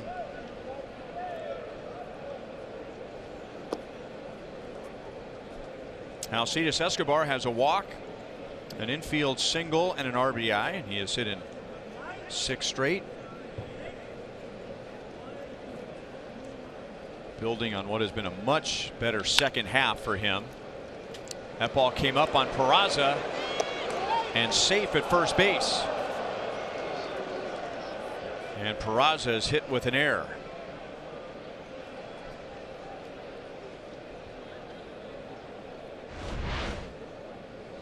Yeah, you know, the ball kind of played him a little bit, came up on him, and sometimes you can't control that, but he's got a short, quick arm stroke. And they're going to not replay it. Good hustle by Eske.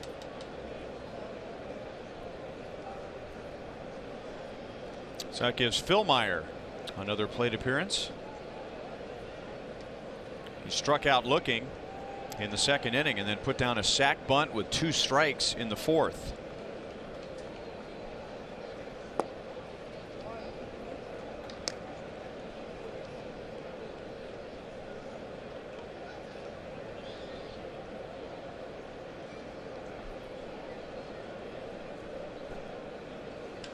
Line, base hit, right center field and deep. And Heath Philmeyer's first major league base hit includes an RBI. Woo! Man, was he ready for that sinker that didn't sink? Gotta have that baseball. Heath Philmeyer putting on a clinic on the hill and with the wood in his hand. What a stroke. I mean, like it's almost like he knew it was coming.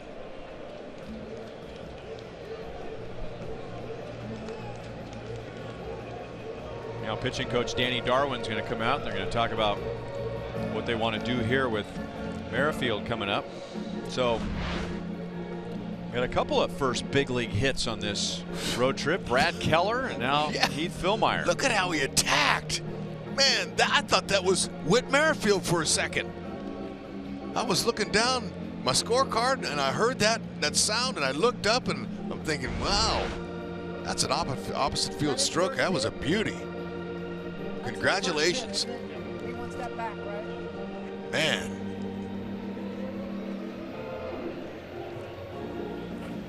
That looked like a big league hitter right there. So now the Royals have scored in 5 of 6 innings tonight. That ball was laced. Now here's the real Whit Merrifield. All right.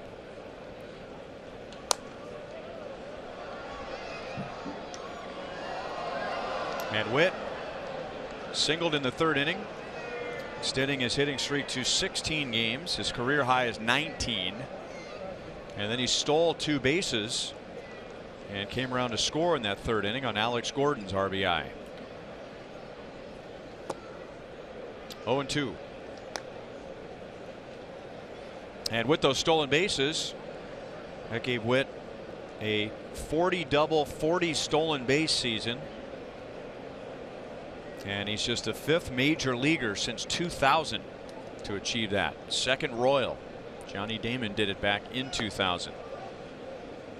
1 ball, 2 strikes.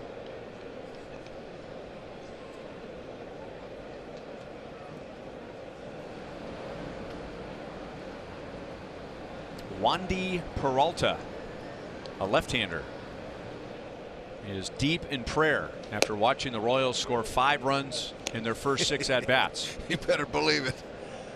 They are raking. They want to finish the road trip strong. Why not?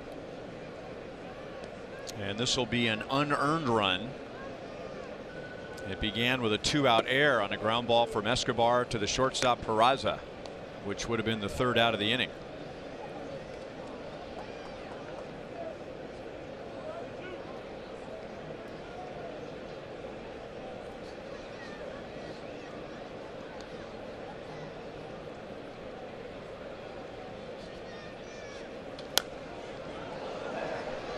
Still 3-2.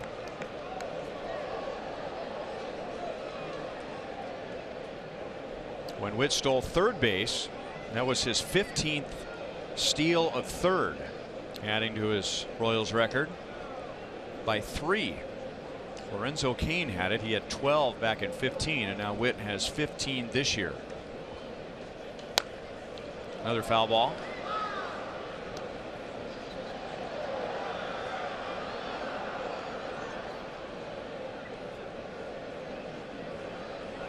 Eighth pitch coming. Here we go. And it's on.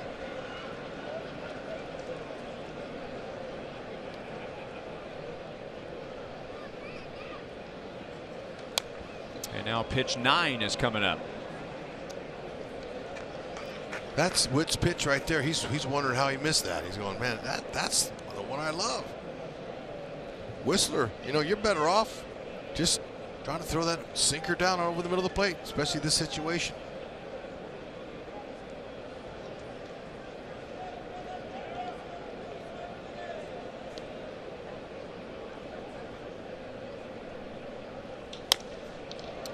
Straightaway center field. Hamilton is there, and that's the inning. The Royals score again. This time, after an error, Heath Fillmyer gets his first big league hit and his first big league RBI. 101 miles an hour off the bat. Woo, smoking.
Here's tonight's Pizza Ranch for the win pitching line. Heath Fillmyer has given up 2 hits and 1 run. He has a career-high 7 strikeouts in his first 5 innings on the mound. And at the plate tonight, he has a sacrifice bunt and his first big league hit. It was an RBI double with 2 outs in the top of the 6th inning. You know, he's just putting on a clinic tonight. I mean, as we broke down his last swing there, watching him run, he's athletic. I mean, that swing was explosive, a good level hack, and now look at him here dealing on that mound. That's what he really wants to do. Continues that nice mound presence about him. Can't tell whether he's going good or bad. Just here it comes, attacking with 3 nice pitches tonight. It'll be Peraza, who's driven in the Reds' run with a home run in the first inning. And then Votto and Jeanette. Backhand save by Salvi. That wasn't an easy play.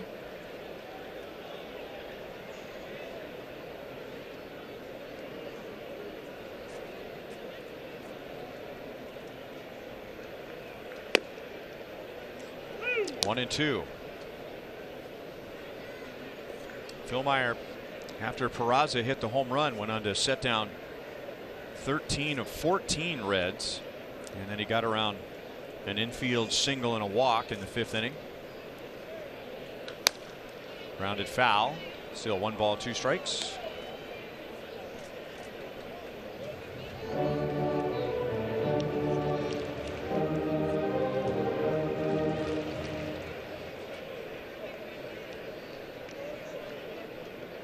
Phil Meyer has yet to throw 80 pitches tonight. In and out of Salvi's glove. So Phil Meyer has another good chance of going 7 innings. He has gone 7 or more innings in 3 of his last 4 starts.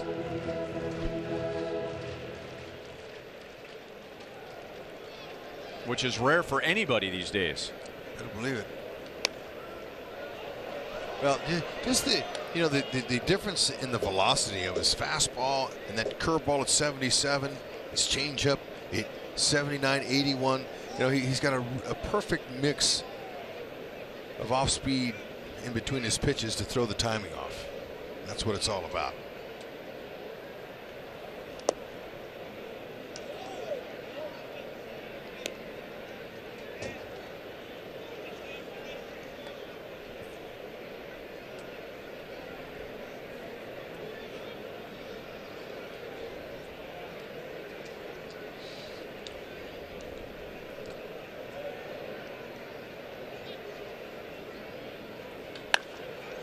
Base hit left field.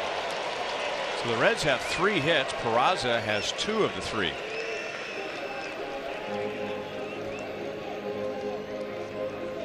Refreshing saves from Price Chopper and Aquafina. Sign up at mypricechopper.com/saves to save on Aquafina when the Royals get a save.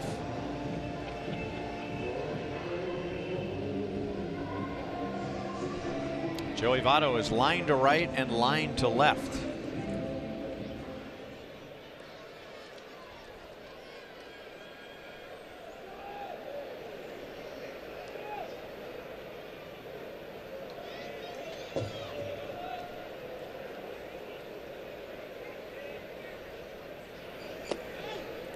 Perfect lane ball candidate right here.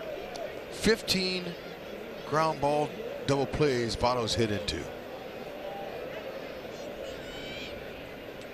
Phil Meyer hadn't rolled one up tonight.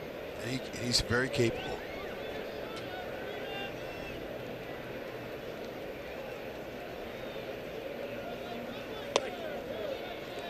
One ball, 1 strike.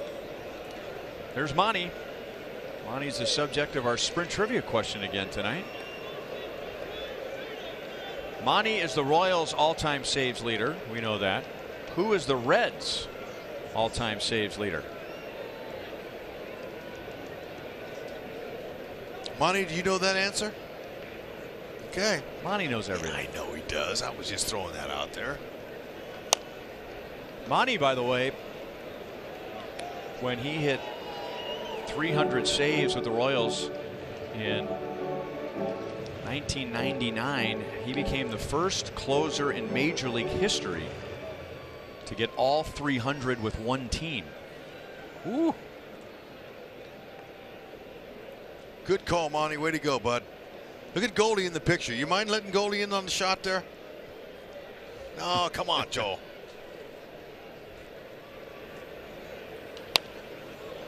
Okay, now Votto, he's definitely trying to not hit into a double play. He's trying to hit that ball to the opposite field so he didn't roll over to Herrera's there at second base.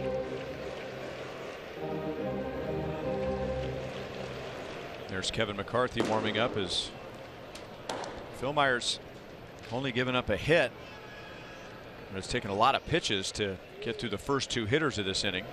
Now he's coming up on 90.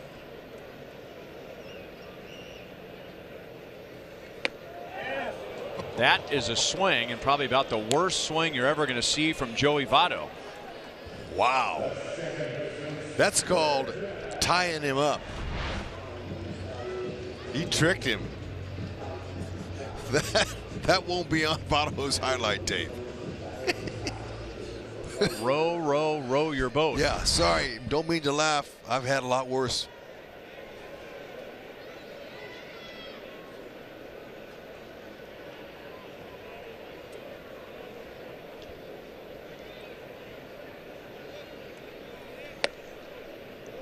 Now strike on Scooter Gennett. He is 0 for 2.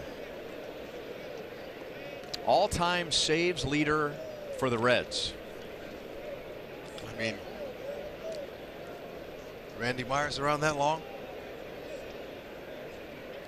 That'd be a candidate.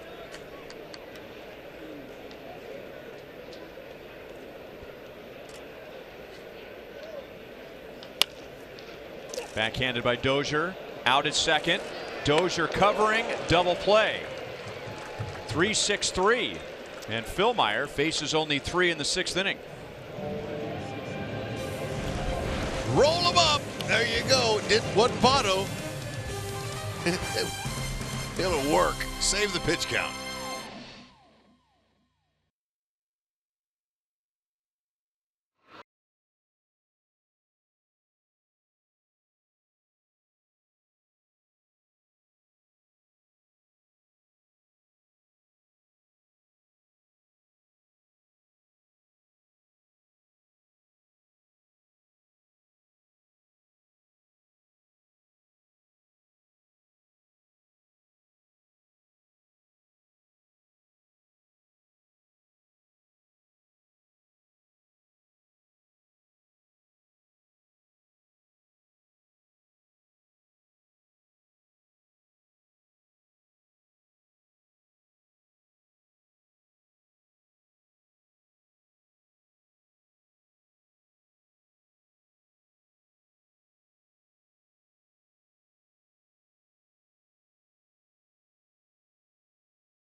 For the showstopper, we go to St. Louis. Travis Shaw against John Gant. Drives in a run to give Milwaukee a 1-0 lead. It is 1-1 in the top of the 5th inning. And the Brewers can clinch a playoff spot tonight. So if the season ended tonight, it would be Colorado and Milwaukee in the wild card. They would face the Cubs, with the Dodgers and Braves matching up in the other NLDS. In our league, the A's and Yankees. The winner faces the Red Sox, with the Indians and the Astros matching up in the first round. Cubs better find a way to start winning a few games. You never know what can happen. The last 3 or 4 left here. They don't want to be out in that wild card. Wandy Peralta. He'll get the 7th inning. 0-1 against Mondesi. Looks like Phil Myers coming back out for the 7th inning.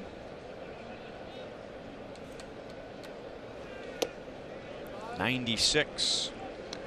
1-1 on Adalberto Mondesi. I got Peralta mid to upper 90s with a sinker. One of the fastballs he likes to throw. Slider changeup. Good slider down.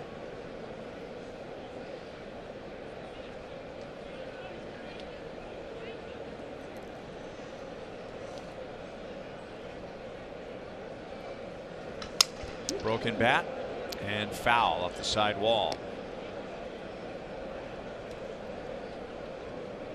Our sprint trivia question: who is the Reds' all-time saves leader? You said Randy Myers. That's just a name. Thought initially it might be easy to call, but isn't this the oldest baseball franchise in baseball? They used to play the first game of the year. And that was the privilege of being the oldest franchise. Was Chapman here long enough to be considered? It's possible. Put him down.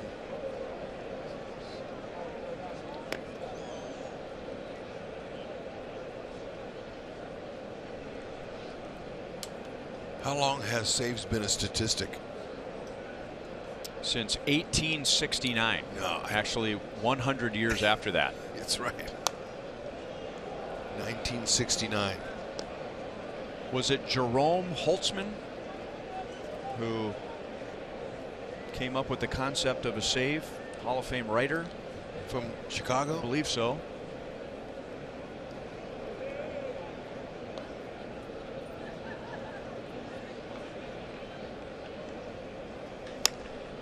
Deep into the left field corner. Foul. Keeps throwing them those sliders in. And then remember John Lowe, who wrote in Detroit for a long time for Sure the Detroit enough. Free Press. He was the one that came up with the quality start. Has he retired? He's retired. I believe he's teaching I now. haven't seen him. 3-2 on Mondesi.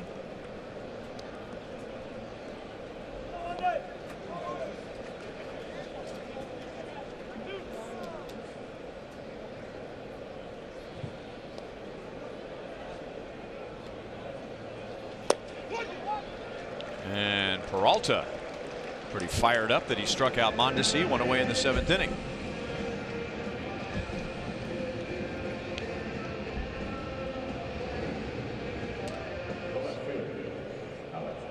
Kevin Cedergren is putting the screws on us tonight. He wants this thing done in 2 more outs. Keep it moving. Let's do it. Alex is 1 for 3 with an RBI, his 10th in his last 10 games. I don't think Norm Charlton had the closer's role that long, did he? He probably Or saved- Rob Dibble, Or Dibble. the nasty boys. Dibbs, there you go. But throw Dibble up there. Write him down, and we got to start throwing some names out.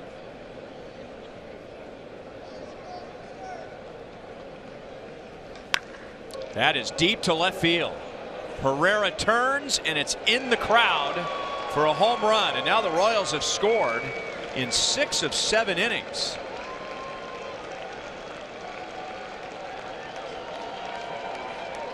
And the ball ends up back in the outfield.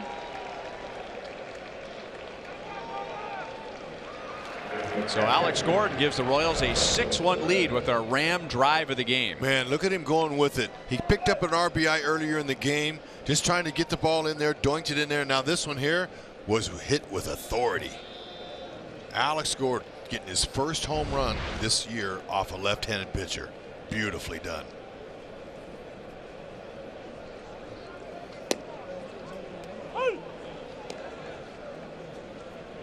.388. So that's a home run anywhere to the opposite field. Not a so-called Great American Ballpark home run. And if you wanted that first home run against a lefty as a souvenir, the fan who caught it threw it back onto the field, because nothing says cool like throwing a free baseball back onto the field. Nothing.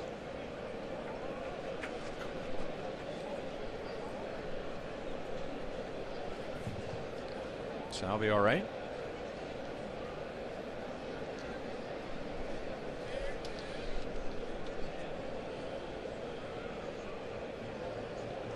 Been bothered by that sore left thumb for a while.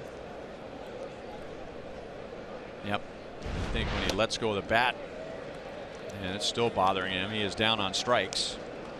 So Peralta struck out 2, bookending the home run by Gordon. All right, we have one more out, Hud. Okay, run a few of them up the pole. All right, so we have Randy Myers, Aroldis Chapman, Rob Dibble. I feel like we're missing somebody in the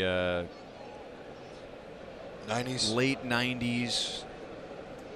How about in the remember Danny Graves? Yeah, see, that's a good call. Okay.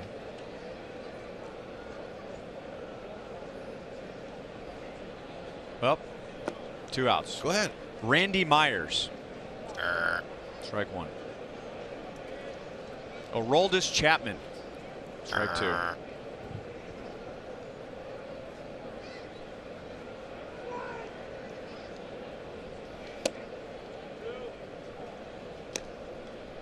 Oh, Dibble. We're missing somebody. I know. How about Graves? Maybe, but he can't be all time. No.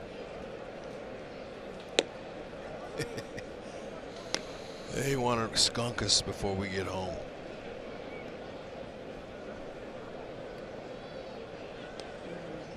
Once again, I'm sure all the members of our crew that live here in Cincinnati are just screaming at us right now because we can't think of the right guy. Uh-oh, hurry. Rob Dibble. The answer, that is strike 3, by the way. The answer is Jeff Montgomery. Both teams. Monty. By the way, Monty. Way to go. Not really. We'll give you the answer when we come back. But Alex Gordon gives the Royals a 6-1 lead.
That I couldn't come up with.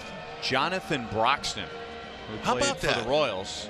Yeah. But that's not the answer.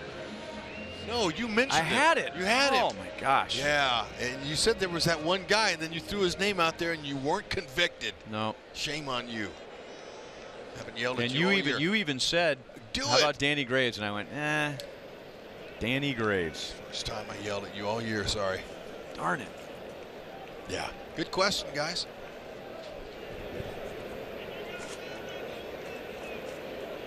Get Phil Mary back out here. Line to left field. He has pitched very well tonight, and he's had a few of those. Line drives to the outfield, so Suarez is out on 1 pitch. And now Philmeyer with 90 pitches is just a couple of outs away from going 7 or more innings in 4 of his last 5 starts. Tell you what, you know that, Alex, that was a tough ball to judge. It looked easy, but that was not. Look at how consistent his innings have been. Early count outs here. 2 pitches and 2 outs in the 7th inning. Casali is 0 for 3. If he keeps this up, he may go back out there for the 8th. You know, while the trivia question is still fresh, we talked about the Reds being the first franchise. Well, they were the first pro team, and that was 1869. And since they were the first, who did they play? They played a lot of semi-pro teams, and they were called the Red Stockings. I had a question from one of my friends, wanted to know, well, who'd they play if they were the only team? Well, they played some amateur teams, some semi-pro teams. Until they got the league So were they developed. like a barnstorming I think team it was at that something point? like that. Yeah, Dave Holtzman, you know, he's awesome. He helped me out with that. Thanks, Holtzy. 1 ball, 1 strike to Dilson Herrera.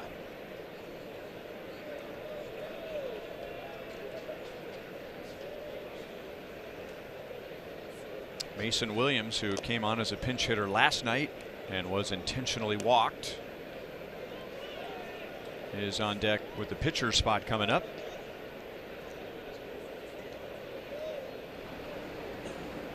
And that's Jackson Stevens getting ready for the 8th. 6-1 Royals with 2 down in the bottom of the 7th. 2-2.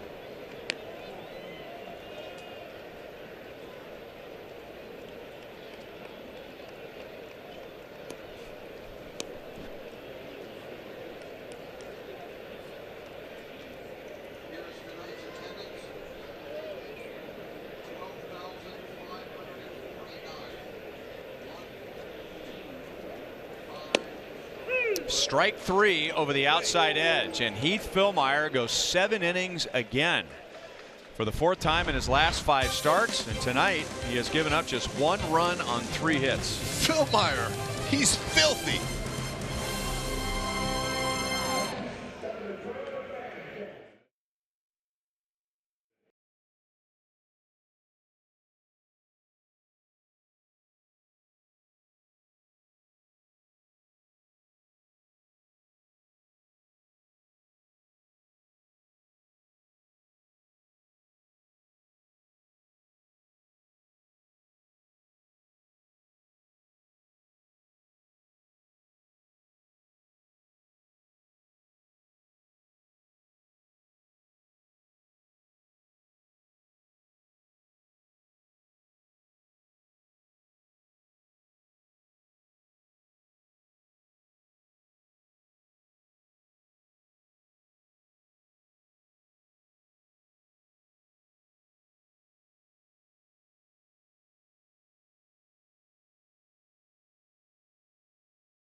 Ballpark at Cincinnati. Last game, a 2-game series, 6-1. Royals up. Get set for the chilly weather with his 50th season logo hooded sweatshirt giveaway. Presented by Academy Sports and Outdoors on Saturday. First 15,000 fans through the gates will receive the sweatshirt before watching the Royals take on the Indians at 6:15. Be sure to stay after the game for fan appreciation fireworks show. It'll be a good one. Well, no sign of Fillmyer coming out. He's still under 100 pitches.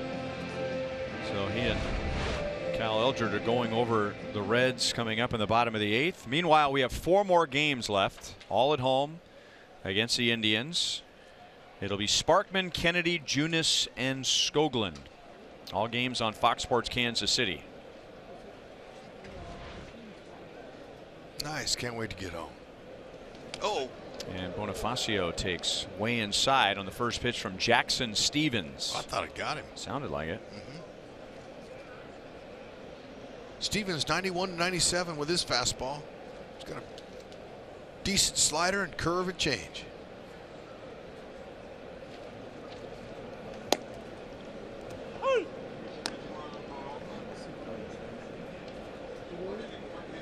Stevens is the 5th Reds pitcher.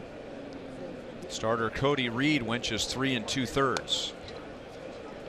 1-2 on Bonifacio. You know, the team bus today, Heath Fillmyer was sitting 3-4 rows back, and when I said hi and sat down, and he asked me a question. I wasn't expecting to hear from him at all. He goes, "What are the differences between your time and your era than today's game?" I was like blown away by that. And you know, I told him there were several reasons, or several differences between the 80s and 90s and now the new millennium and modern day. One of them was a big league fastball was 92 to 93. I mean, if the guy had 95, that was pretty strong. It was pretty powerful. And there was no pitch count, so 0-2, you were on your heels as a hitter. They were going to knock you off the plate. And, of course, the contact rules were different, and there was no fraternizing. There was a ton of things that were different. But I was impressed that the young man would ask me a question on his pitching day.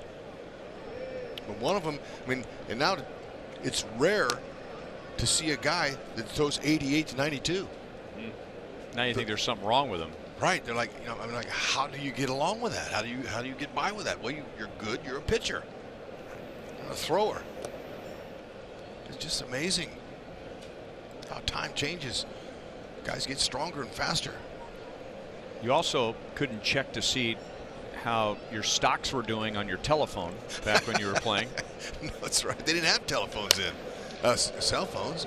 I remember the first ones they had. They were like big walkie-talkies, like you know, on Johnny Quest or like G.I. Joe. Remember those shows? They had the big walk. They had the big, like a big brick or a block. Yeah. Yep. It's amazing.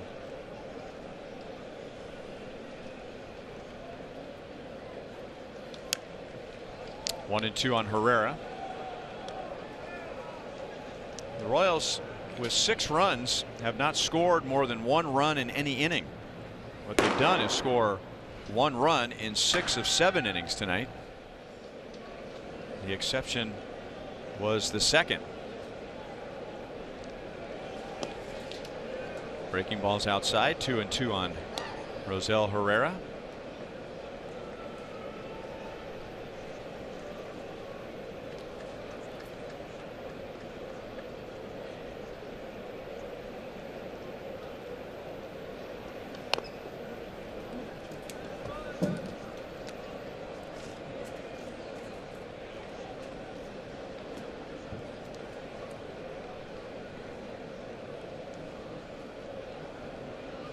It's like he's got a no-hitter or a perfect game going. He has nobody sitting near him.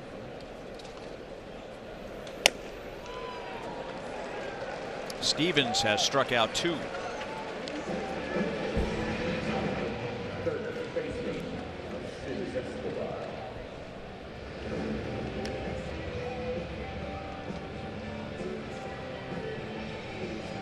He'll get the pitcher spot. And then Hamilton and Schebler in the bottom of the 8th. He just had a 7-pitch 7th inning. Yeah, and I think that's what Cal Eldred was talking to him about on the bench, about who possibly could be coming up to pinch hit.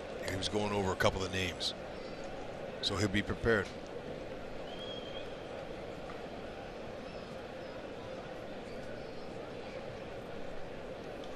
Well, if he wants to go back out for the bottom of the 8th, he unfortunately has to hope that an out is recorded here, because if his spot comes up, Ned Yost instead will bat Ryan O'Hearn. Up the middle, Peraza, who has an error tonight on a Escobar ground ball, throws him out, and so it will be Philmeyer trying to go 8 innings. Go ahead, young man.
Royals baseball on Fox Sports Kansas City is brought to you by Chevrolet, the most awarded and fastest growing brand the last 4 years overall.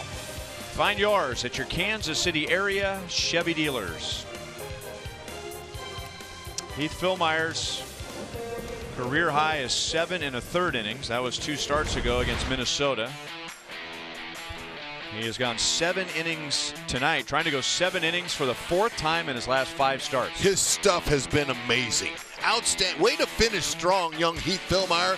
You want a spot in that rotation next year. I can just see it. And Ned Yost, Cal Eldred, everybody else can see it too. Way to stand up and step up. That's exactly what you do. Meaningful games here in September. Are you kidding? Every single one of them are. And our guys have finished strong on that bump. That was his 97th pitch. And he's facing Mason Williams, pinch hitter. Came on last night as a pinch hitter. That was in the 9th inning. The Royals walked him. 1 ball, 1 strike.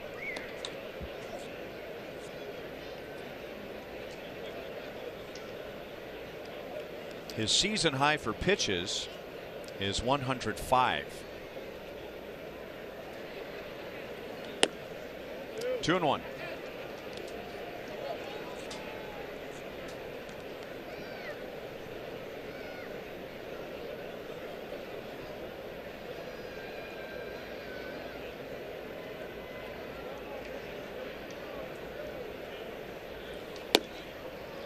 And that's high. 3 balls, 1 strike.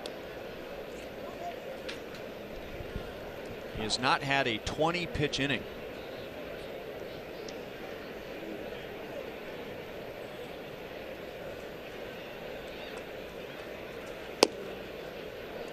Full count. Billy Hamilton is on deck, followed by Scott Schebler.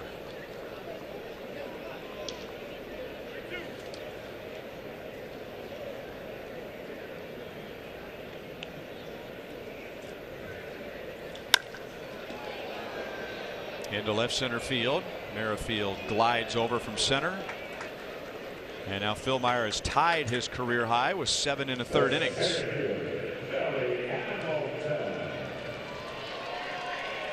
You know, when the Royals made that trade with the A's, sending Ryan Buchter and Brandon Moss to Oakland, Philmeyer came over with Jesse Hahn, and honestly, we spent a lot more time talking about Jesse Hahn than we did Heath Philmeyer. Hahn had a really good chance of making the Royals rotation had he performed well in spring training, but he had problems with his elbow. There's a base hit into center field. Hamilton is on with 1 out. And Jesse Hahn never threw a pitch for the Royals this year. He's going to have his elbow repaired. And Ned Yost was probably going to let Heath go as long as he was getting outs. And with Hamilton on, Philmeyer will come out with a runner at first and 1 out, tying his career high with 7 1/3 innings, and that was just the 4th hit he's allowed all night. Man, I tell you what, Ned's got to be like a proud papa going out there. Everybody's slapping him on the back. Well deserved. What an outing. And that's exactly what Ned's saying. Young man, way to step up. I give you that rock, and believe me, I'm going to give it to you again in the future.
He made 13 starts with Omaha. His ERA there was 5.75.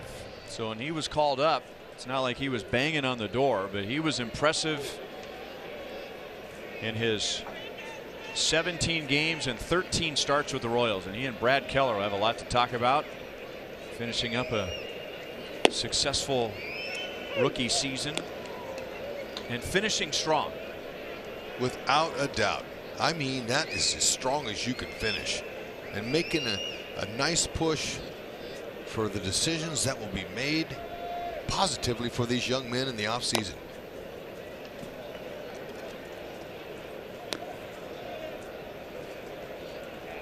You know, and that's all you can do, Ryan. A lot of times your family and friends will ask you when you get home from a long season, they'll say, hey, how'd you finish the season? How'd you finish up?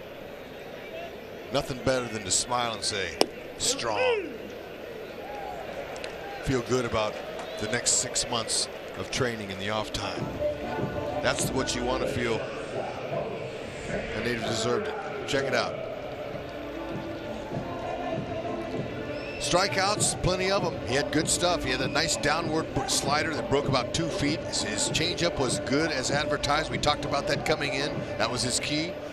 Got some ground ball outs, but outs are outs, as Ned Yost tells us all the time. It don't matter if they're airborne or on the ground.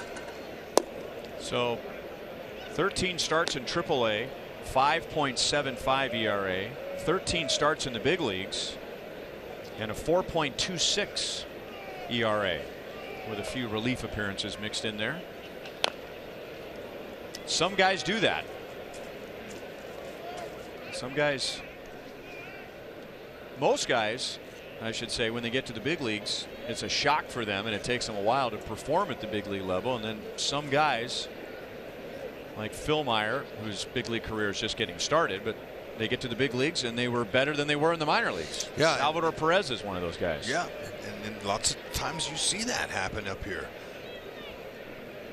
You must take advantage of the opportunity that's presented, or they'll send you back. You may never get another shot. Hill's done a nice job. You know, he's got good hard sinker slider change up. Deep center field. And Merrifield is there. So Tim Hill comes on. He gets the last 2 outs for Phil Meyer in the bottom of the 8th inning. 6-1 Royals to the 9th.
We are learning as he is putting that guard on his arm. Is he a right-hand batter? He might be. It obviously is a gift from Ned Yost to let him have an at-bat. Our Pepsi fans of the game and that young lady, that was a giveaway last year. That I think that might have been the Love Your Melon from last season. Okay. She's still wearing it. It looks good. He is a right-hand batter. Look at the smile on his face. He's like a kid. Whose helmet does he have on? I don't know, but he needs to wipe that smile off his face. He's in the big league batter's box. Look at him. Got a little bounce, a little flex to his knees. That's Salvi's helmet. That's awesome. And he's got his hat on underneath the helmet.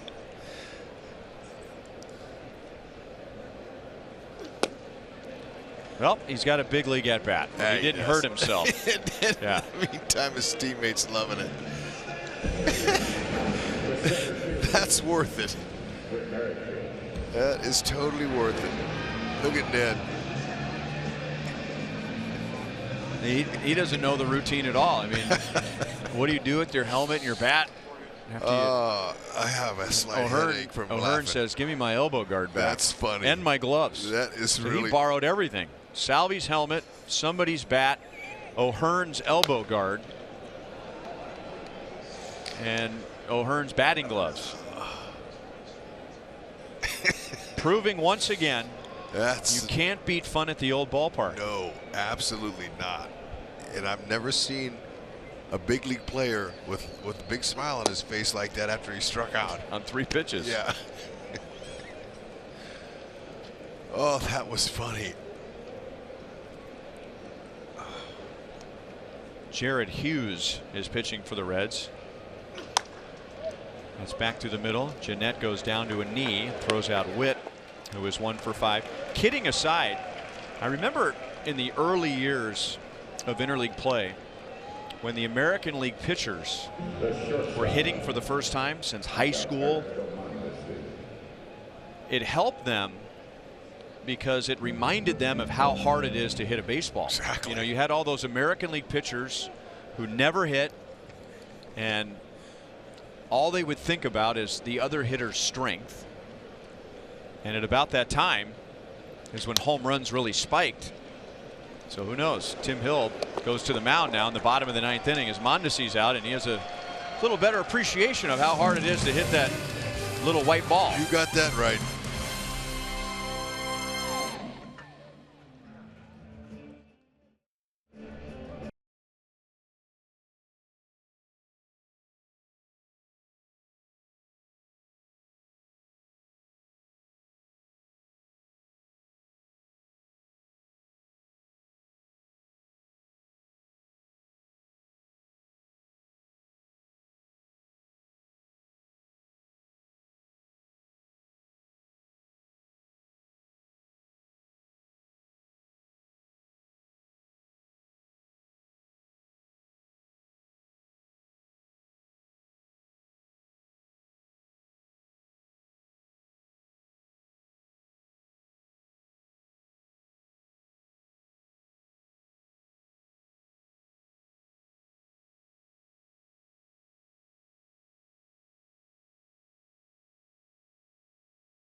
A 2-game series in Cincinnati.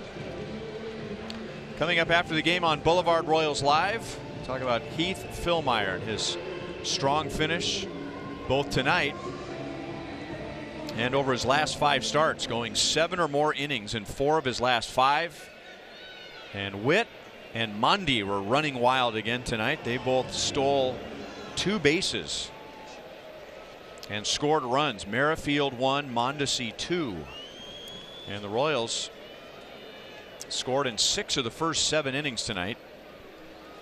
And now Tim Hill, who Got the last 2 outs of the 8th. He got his first big league at bat. We'll get Votto, Jeanette, and Suarez.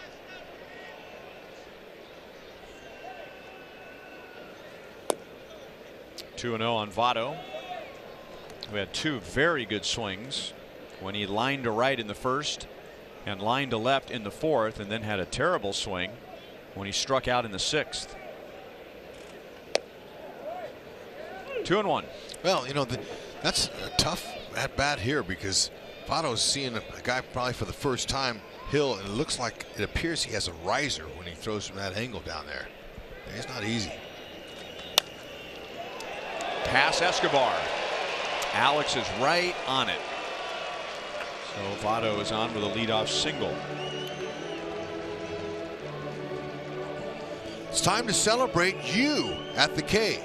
Come out for Fan Appreciation Night this Saturday for a night filled with fun activities and giveaways, including a fireworks spectacular presented by Popsicle and Price Chopper after the game. And then the first 15,000 fans to the gate will receive a 50th season logo hooded sweatshirt courtesy of Academy Sports and Outdoors. Head to Royals.com to buy your tickets now.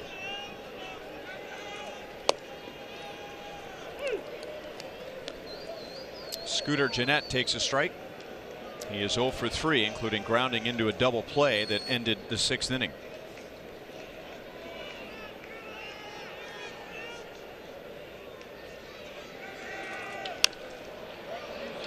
Out to Bonifacio in right field. So the Royals pitch Scooter Jeanette well. He is 2nd in the league in hitting, but just 1 for 8 in this series. Tonight's copyrighted telecast is presented by authority of the Kansas City Royals and may not be reproduced or retransmitted in any form. And the accounts and descriptions of this game may not be disseminated without the express written consent of the Kansas City Royals Baseball Club. So Tim Hill gets 2 left-hand batters, and he will depart with a runner at first and 1 out. And here comes Jake Newberry.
Gum.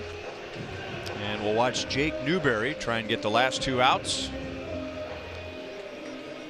Earlier today, as the Royals announce the winners for the Player and Pitcher of the Year at every minor league affiliate, Jake was the Northwest Arkansas Pitcher of the Year, so he'll be honored on Friday night before the game. Fantastic.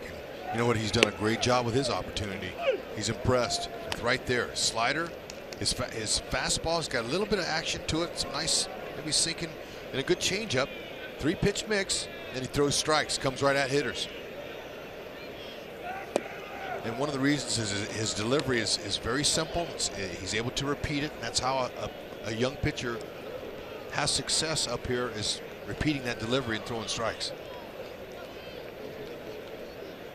0-2 on Suarez with Votto at first base and 1 out. And that fastball caught the outside edge. And the Reds are really going through an offensive funk. They need an off day tomorrow. Matter of fact, they need an off season. That's a great spot right there by Newberry. Suarez got to go. Combination of the Royals pitching well and the Reds offense drying up. Phil Meyer gave up 1 run, 4 hits in 7 1/3 innings. Tim Hill went an inning plus. Votto is his responsibility, and now 2 down to Kurt Casale, who is 0 for 3.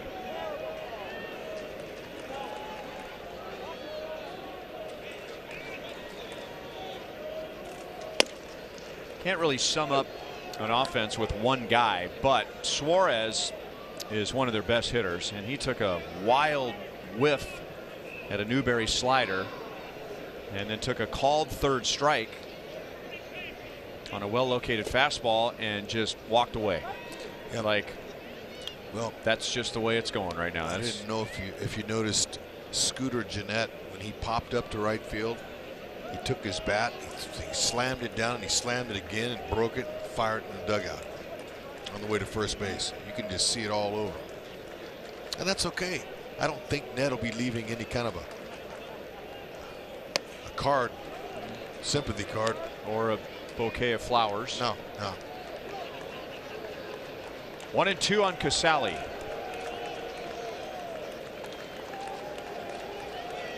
Jim Riggleman, good guy. Solid manager, good baseball person. Hope things work out for him. Close.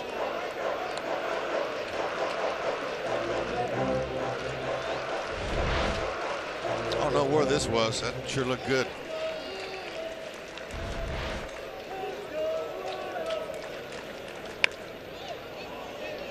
Blooped foul, and Dozier isn't able to catch up to it.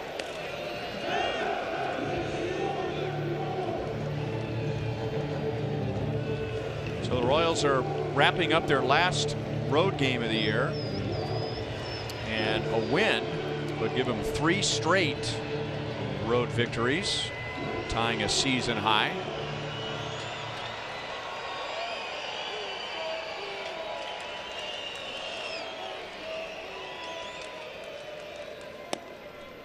And that was close. Go home for 4. See how they can mop up on the Cleveland Indians. Won't be easy. But the Royals have been pretty dominant at home. Fouled off of Salvi's mask. And it's been a nice turnaround for the Royals on this road trip. They lost the first 4. They were swept in Pittsburgh and then lost the first game in Detroit. And now they're 1 out away from winning 4 of the last 5 on the trip.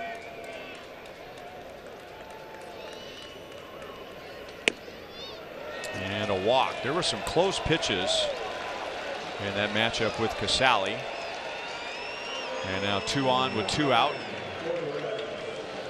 And Tucker Barnhart, a switch hitter, is going to bat for Dilson Herrera. He's 2 for 12 as a pinch hitter with 3 RBIs.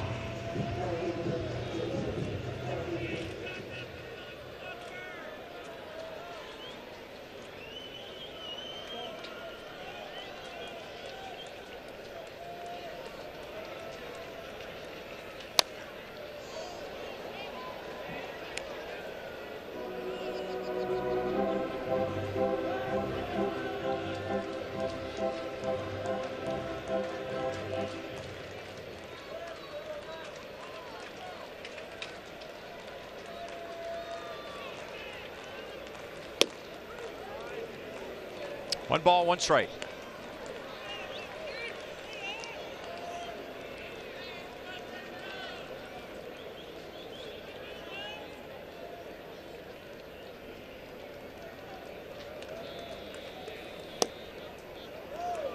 One and 2.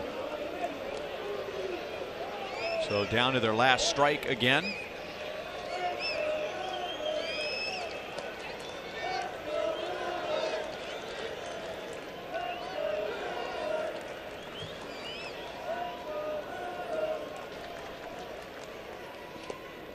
Two balls, two strikes. Royals got hot at the end of August and into early September, and so there was some thought that if they could play at that pace, they could avoid 100 losses. That didn't happen. And now I'm sure these guys are motivated to avoid the worst record in Royals history, which is 106 losses. That got Salvi on his left thumb. And this team, this current team, is carrying the burden of the first half with a lot of players that aren't here anymore. The Royals were 41 games below 500 in the first half. They are 6 games under 500 in the second half. What a difference. And if they hold on here, all they have to do is win 1 game against the Indians to avoid matching the worst record in Royals history. Yeah, they can do that.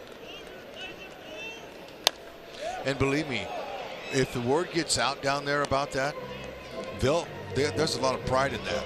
They'll do all they can. Not that you can, you certainly try harder, because sometimes that backfires, but that'll be in the back of their mind. The Royals fans ended up with that souvenir. Yeah, look at the K shirt. He might be coming back home.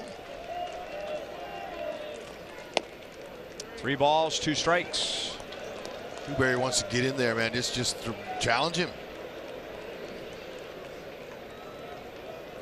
A little bit too much finessing going on here. Don't mess around. Just let him get himself out. Runners go, and it's grounded out to Herrera, and that'll do it. So the Royals sweep the 2-game series. Whit Merrifield extends his hitting streak to 16 games. He and Mondesi really set the tone in the first 3 innings. Alex Gordon hit a home run and drove in 2 more runs. The Royals scored 1 run in 6 of the first 7 innings. So they wrap up the road schedule on a high note, winning their last 3, and they finish the road trip at 4-5 after starting